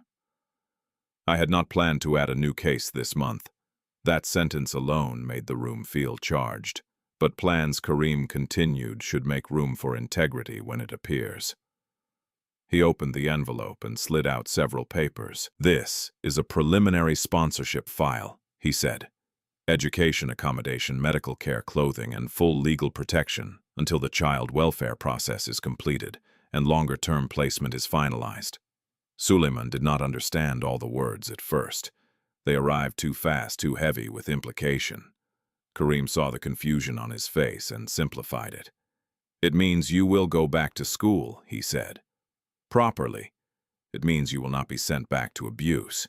It means your future will not be decided by the cruelty of one woman." The room blurred. Suleiman's vision shook, not because he was faint, but because hope had become too large to fit inside him neatly. "Sir," he whispered, but nothing else came. Karim's face remained composed, though the warmth in it had deepened. "This is not charity for spectacle," he said. "Do you understand you are not being put on display because you did one honest thing? You are being given a chance because your honesty revealed who you are." That distinction mattered. Even Suleiman, overwhelmed as he was, felt it. He was not being rewarded like a street story people tell over lunch and forget by evening. He was being seen. Kunle covered part of his face with one hand for a moment, overcome again. Musa looked down, blinking once as if to steady himself. Suleiman's lips trembled. "Why would you do this for me?" Karim answered without hesitation. Because someone once did not turn away when my father needed reminding that goodness still existed. Because I have enough power to help, and too many men with power only know how to admire goodness from a distance. And because a society dies slowly when children like you are left to be trained by abandonment. No one moved after that. The truth in his words filled every quiet corner of the room. Then Karim added more softly, "Also because your father raised you well, and I refuse to let that be wasted." That was the sentence that broke the last wall inside Suleiman. Tears spilled fully now, hot and unguarded, running down a face that had learned too early how to hide pain. He lowered his head, ashamed of crying in front of all of them, but no one laughed. No one told him to stop. No one called him weak. He cried because Baba Idris had been seen, because his father's goodness had not died unnoticed in a workshop and a small house that turned cruel afterward, because someone powerful had spoken of him with respect, and because for the first time since his father died, the future did not appear as a dark corridor narrowing to nothing. It appeared as a door, open, real. Madame Bisi, who had entered quietly with fresh tea and paused just inside the doorway when she sensed the seriousness of the moment, set the tray down with unusual gentleness. She looked at Suleiman, at the papers, then at Karim, and understood enough without needing every detail. Her face softened. Karim handed the file to Musa. "Complete the process. Coordinate with legal and welfare. I want interim guardianship discussions started immediately." "Yes, sir," Musa said. Karim then turned to Kunle. "Your job remains, but learn from this." Kunle rose quickly. "I will, sir. I swear it." Karim gave a single nod. Then he faced Suleiman again. "There will be challenges ahead," he said. "Healing does not happen in one morning. School will take adjustment. Trust will take time. Some people will hear your story and reduce it to luck. It was not luck. It was choice. Never forget that." Suleiman wiped his face, clumsily, and nodded. "I won't forget." Karim's gaze held steady. "Good. Because this is where your life changes. Not because you found money, but because when life tested you with desperation, you answered with character." Outside, the city kept moving as it always had, unaware that inside one quiet house, a boy had just stepped out of survival and into possibility. And in another part of Lagos, Hajia Zainab was still speaking with the confidence of someone who believed poor children disappear easily. She had no idea that documents were already moving, that witnesses had already spoken, that the child she threw away was no longer alone, and that the next time her name entered a room of power, it would not be as the voice of authority. It would be as the author of cruelty, called at last to account for what she had done. Kethuk Fan, 13, Tiep Tuk Yu, Kau Viedju, 1000 to 1202 Theo, Kwai Jin. Thought for a couple of seconds. Fan 14, Noidong Fan. By the time the sun began to lower over Lagos that evening, the news had not spread publicly, but it had already begun to move where it mattered. Through legal offices, through child welfare channels, through quiet phone calls made by people who knew how to turn truth into action without turning pain into entertainment. And in the middle of all that movement sat Suleiman, not in fear, not in the street, but in a small study off the east wing where Madame Bisi had set out exercise books, pencils, and a glass of water, as if she instinctively understood that a child whose life had been ripped apart might need simple things placed neatly in front of him before he could believe in order again. He had spent most of the afternoon in silence, not unhappy silence, not the silence of punishment, the silence of someone trying to catch up with his own life. Every now and then he would touch the edge of the notebook on the desk or glance at the clean clothes folded on the chair nearby, as if checking whether they were still real. His body was safe, but his mind still moved like someone waiting for a shout, a slap, a sudden reversal. Trauma did not leave because a bed was soft. It lingered in the nervous system, in the shoulders, in the breath, in the way hope itself could feel frightening. A light knock came at the door. Suleiman looked up. "Come in," he said quietly. It was Karim. He stepped into the room without the formal distance he carried in the office, holding a thin folder in one hand. He looked around briefly at the books and writing materials, then back at Suleiman. "I hope this room is quiet enough," he said. "Yes, sir." Karim noticed the way Suleiman sat upright. Careful, almost too careful. "You do not need to look ready for inspection every time I enter," he said mildly. Suleiman blinked, then lowered his eyes, embarrassed. "Sorry, sir." Karim set the folder down on the desk and pulled out the chair opposite him. "I told you already," he said. "You have nothing to apologize for." That sentence still felt unfamiliar every time Suleiman heard it. Karim opened the folder. "I wanted to tell you where things stand." Suleiman nodded. "Child welfare has acknowledged the report. Formal interviews will happen, but they'll be arranged here first, not in a public office." Suleiman's fingers tightened slightly around the pencil in his hand. Karim noticed. "You won't be forced to go anywhere suddenly." The grip in Suleiman's hand eased a little. Karim continued. "We also found a lawyer connected to your father's old workshop association. He remembers Baba Idris. Not closely, but enough to confirm he was known as a decent man." Something softened in Suleiman's face at once. Known. Remembered. That mattered more than he could explain. "There is also a property issue," Karim said. "It may take time, but Zainab does not have as much control over that house as she claimed. Whether anything comes of that for you will depend on documents, family links, and the welfare process. I will not promise too much too early, but I also will not let the matter disappear." Suleiman swallowed. "Thank you, sir." Karim held his gaze. "I am not doing you a favor by insisting on truth. Truth is already owed to you." The words settled deeply. For so long Suleiman had experienced truth as something weak, something easily shouted over by crueler voices. Now in Karim's mouth, truth sounded like structure, like law, like weight. Karim closed the folder and leaned back slightly. "There is one more thing," he said. Suleiman listened. "Tomorrow, if you are ready, Musa and I will go with you to the house." The room went still, completely still. Suleiman's face changed before he could control it. Fear moved across it so openly that Karim regretted not easing into the subject more slowly.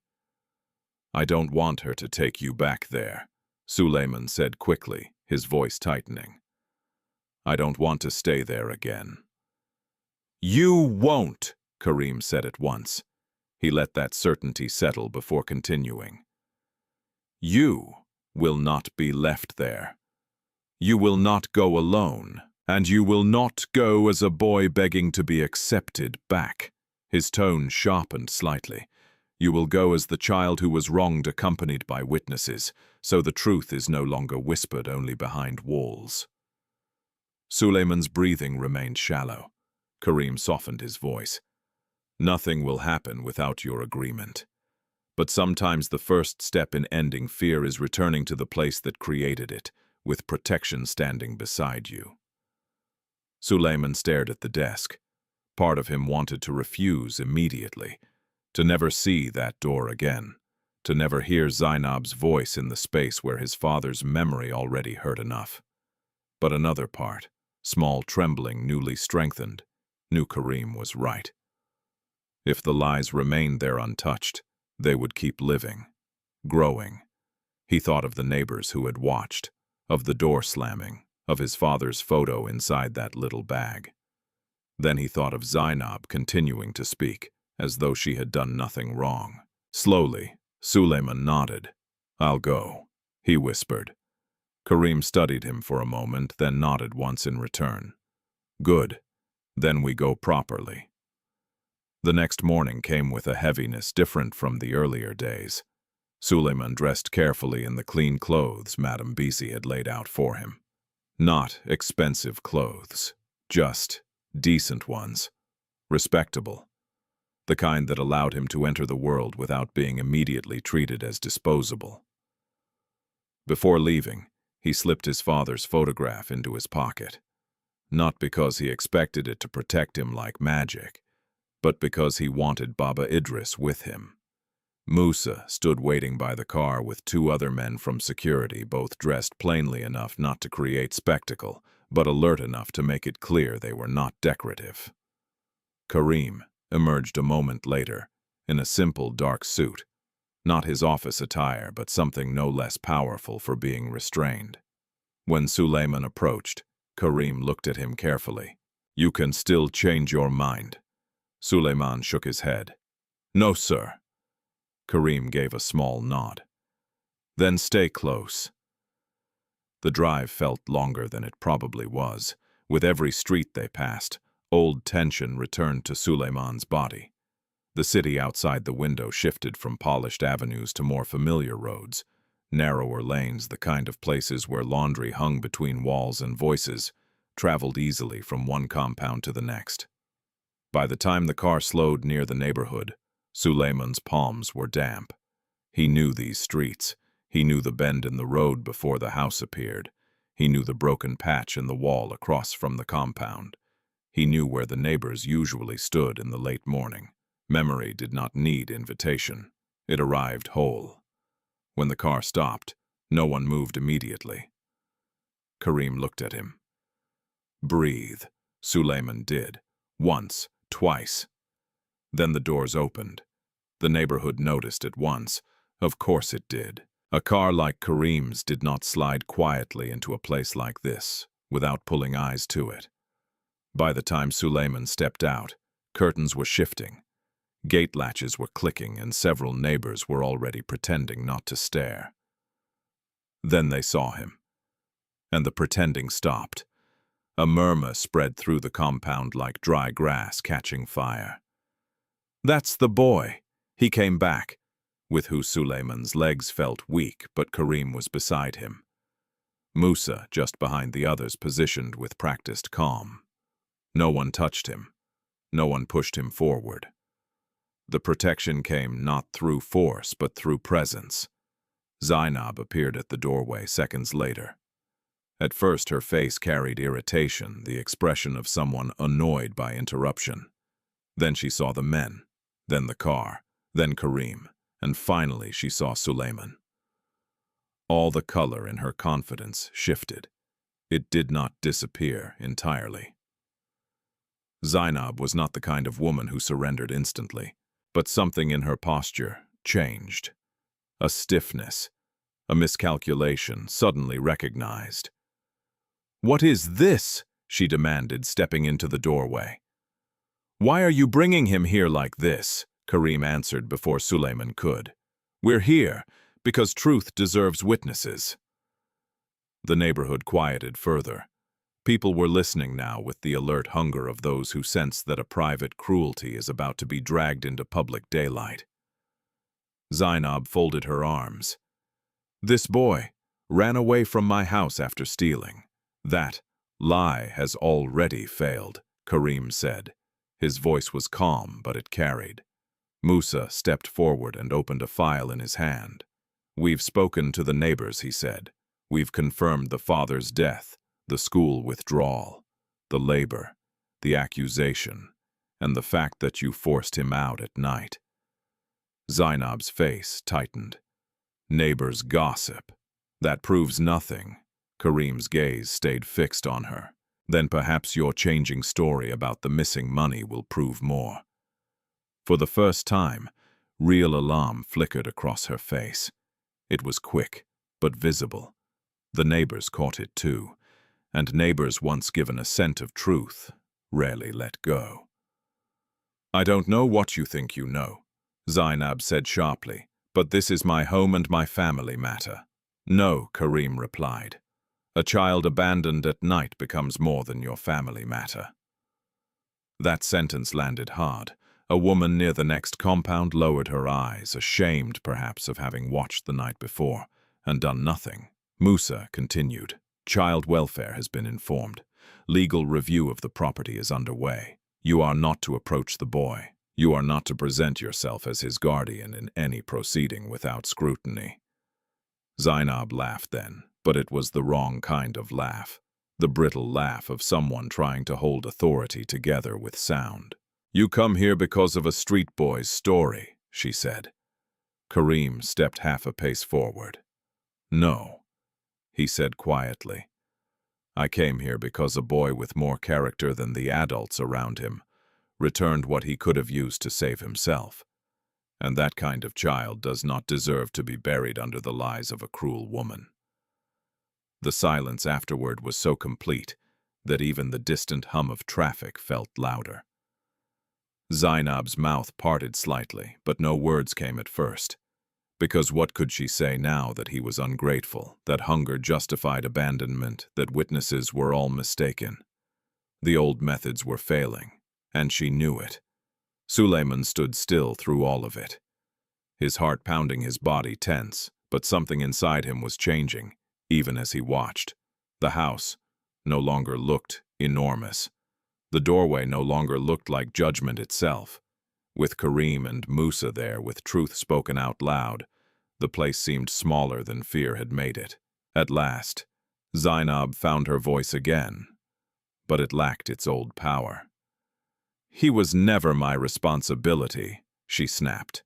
The words escaped before she could soften them, and in that moment she destroyed herself more effectively than any accusation could have. Several neighbors looked openly stunned now. A child whose father had married her. A boy she fed, housed, and commanded for months. And now in front of everyone she was discarding even the pretense of obligation. Karim did not miss it. Thank you, he said coldly. That statement will be remembered. Zainab realized too late what she had done.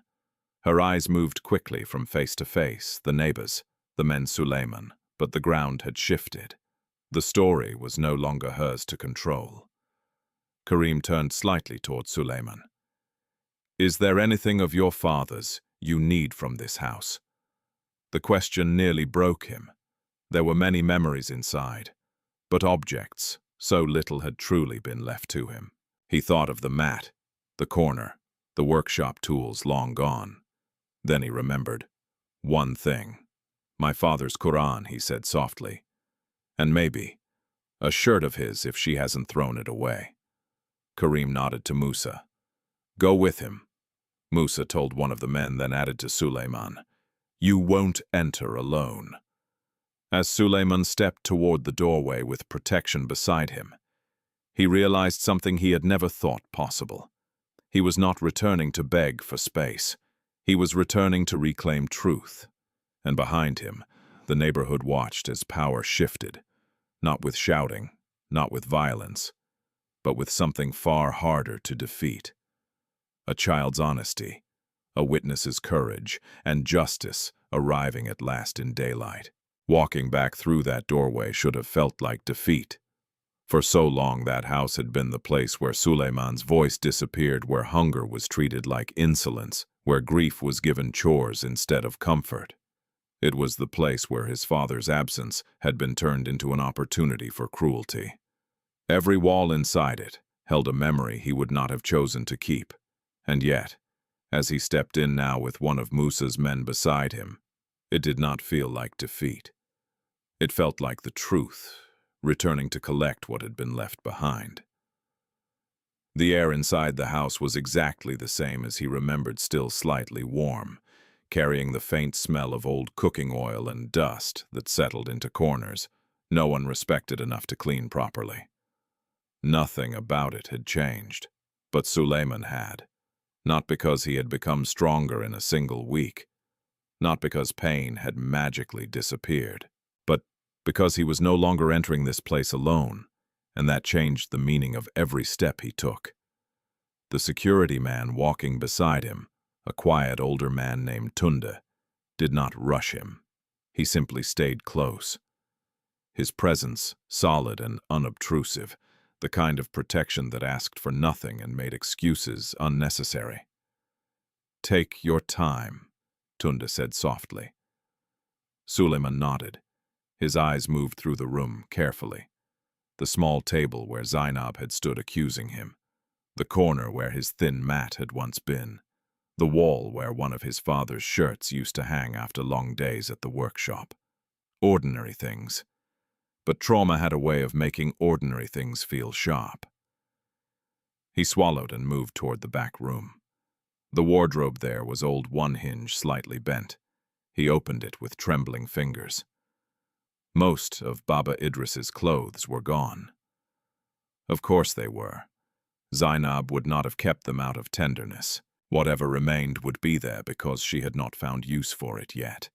Still on the top shelf, folded carelessly beneath some cloth, Suleiman found one faded shirt, blue, worn thin at the collar, his father's. The sight of it nearly stopped his breathing. He lifted it gently like something holy. For a second he pressed it against his chest and the room around him blurred. Grease stains that had never fully washed out. Faint traces of detergent. A smell almost gone but not entirely. Enough. Enough to reach straight into the place in him that still belonged only to Baba Idris. He did not cry immediately. The grief was too deep for that. It arrived first as stillness. Then he remembered the Quran. He searched the small shelf near the bed and found it tucked behind a stack of plastic containers, as if someone had shoved it aside without thought. Anger moved through him. Then not wild anger, but a clean, aching kind. The kind that comes when you realize how little reverence cruel people have for what mattered to the dead. He picked it up carefully. "I found them," he said quietly. Tunda nodded. "Good. Is there anything else?" Suleiman looked around one last time. No, not really. There were objects in the house, yes. But the only things truly worth carrying out were the things connected to love. He turned and walked back toward the front room. Zainab was still near the doorway, though she had retreated half a step from where she first stood. The neighbors remained outside, pretending not to gather while very clearly gathering. Karim stood exactly where Suleiman had left him. His posture, calm, his face, unreadable in that powerful way that made other people feel the weight of their own words. When Suleiman emerged holding the shirt and Quran, something changed in the crowd. People saw it. Not bags of valuables, not stolen goods, a dead father's shirt, a holy book, the small remains of a life. And suddenly, the cruelty of the whole story became even more visible. Zainab saw it too, and for the first time since they arrived, shame flickered across her face. Not because she had become repentant, but because the evidence of what mattered to the boy made her look smaller than she could bear. Suleiman stepped beside Karim again. "I'm ready," he said. Karim glanced at the items in his arms and gave the slightest nod. It was not the nod one gives a child for obedience. It was closer to respect. But before anyone turned to leave, Zainab spoke. Her voice had changed. The sharpness was still there, but desperation had crept into it. "So that's it," she said. "You people come here, humiliate me in front of everyone, and leave." Karim's gaze moved to her slowly. "No," he said. "That is not humiliation. Humiliation is throwing a child out at night and then trying to bury him under lies." The sentence hit like a slap, more powerful than any hand. The neighbors heard it. They felt it. And because it was true, no one rushed to rescue Zainab from it. She straightened herself, searching for what little control she could still gather. He was difficult, she insisted. But even she seemed to hear how weak it sounded now. He stopped listening. He was grieving, Karim said. Silence, heavy, unavoidable. He was a child who lost his father. Karim, continued, his voice still even. And instead of shelter, you gave him labor. Instead of guidance, you gave him fear. Instead of food, you gave him contempt. With each sentence, the world Zainab had built around herself cracked a little more. Musa stepped forward, then file in hand. "There will be follow-up from child welfare," he said, "and depending on the estate review, possibly from legal authorities as well. You would be wise to cooperate." Zainab's face hardened again, though this time hardness looked more like panic than power. "For one boy," she said. Suleiman felt something in himself go still. For one boy. That was how she saw him.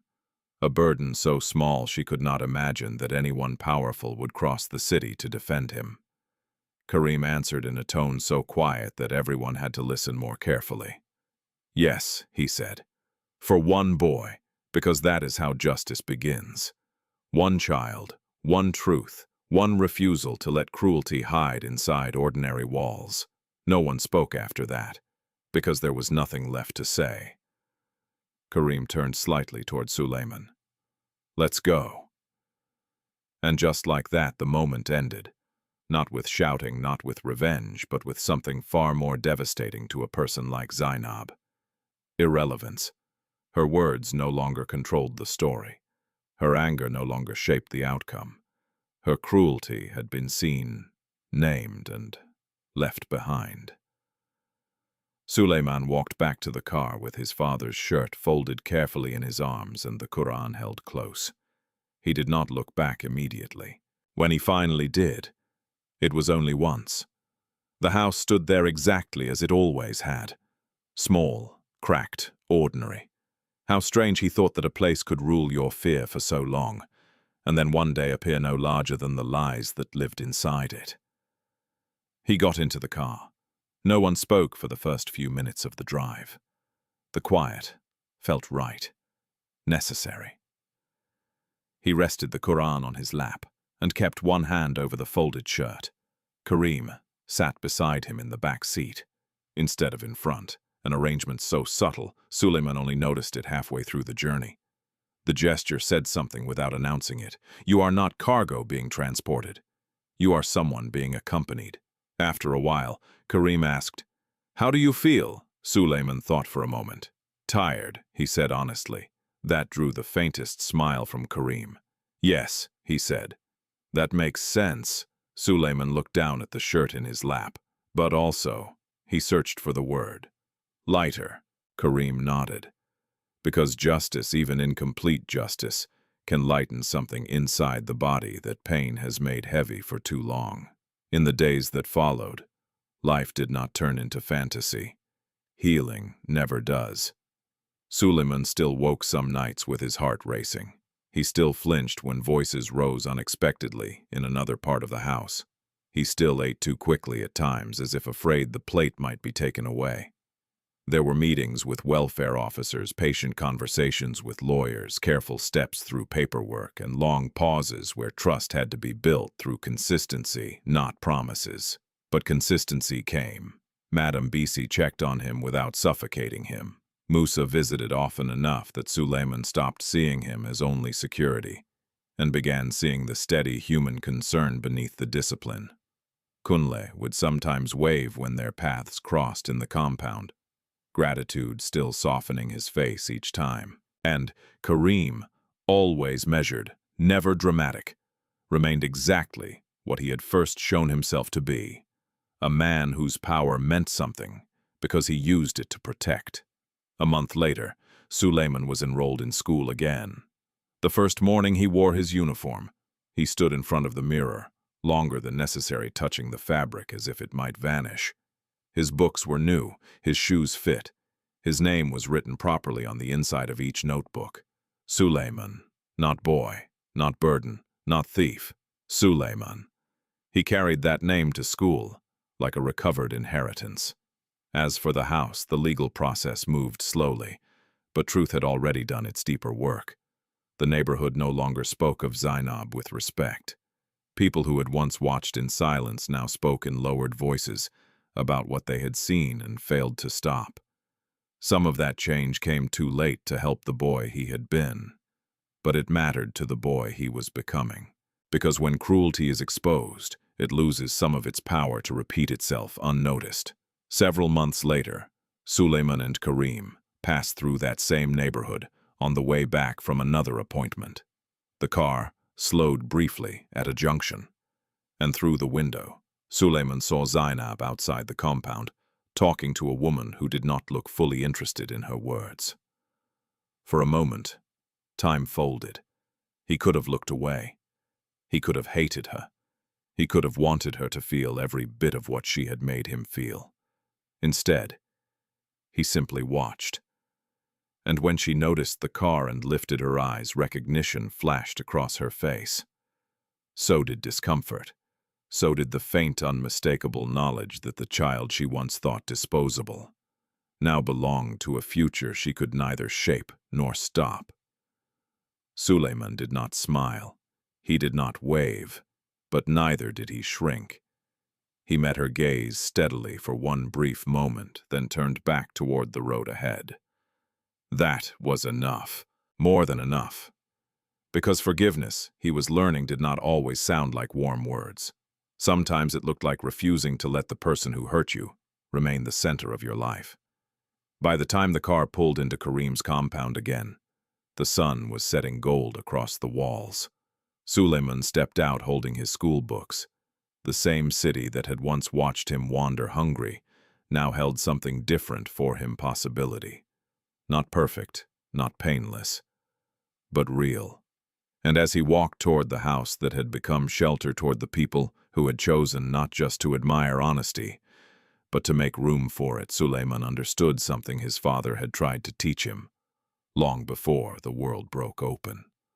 A person may be thrown out, lied on, forgotten by neighbors, misjudged by those who only see torn clothes and tired eyes. But if that person keeps hold of truth, keeps hold of character, keeps hold of the name they were taught to protect, then one day life itself may return what cruelty tried to steal. And sometimes when a child chooses integrity in the dark, that choice does more than save him. It reveals everyone around him. It exposes evil. It awakens conscience. It changes futures. Suleiman entered the house just as the evening lights came on inside. This time, no door slammed behind him. This time, the door stayed open. Sometimes the world tests people when they are weakest, not when they are strong. Hunger, rejection, loneliness, and pain can push a person toward bitterness, dishonesty, and despair. That is why Suleiman's story matters so deeply. He had every excuse to take what was not his. He had every reason to think only about survival. But even in the darkest moment of his life, he chose character over desperation. And that one decision opened a door no cruelty could close. In real life, not every honest act is rewarded quickly. Not every good person is seen right away, but integrity is never wasted. It may protect someone you do not even know. It may become the seed of a new beginning, and it may be the very thing that separates your pain from your future. If this story touched your heart, share your thoughts in the comments. Tell us where you are watching from and what time it is in your country. And if you believe stories of justice, healing, and hope still matter in this world, subscribe to the channel, like this video, and share it with someone who needs encouragement today.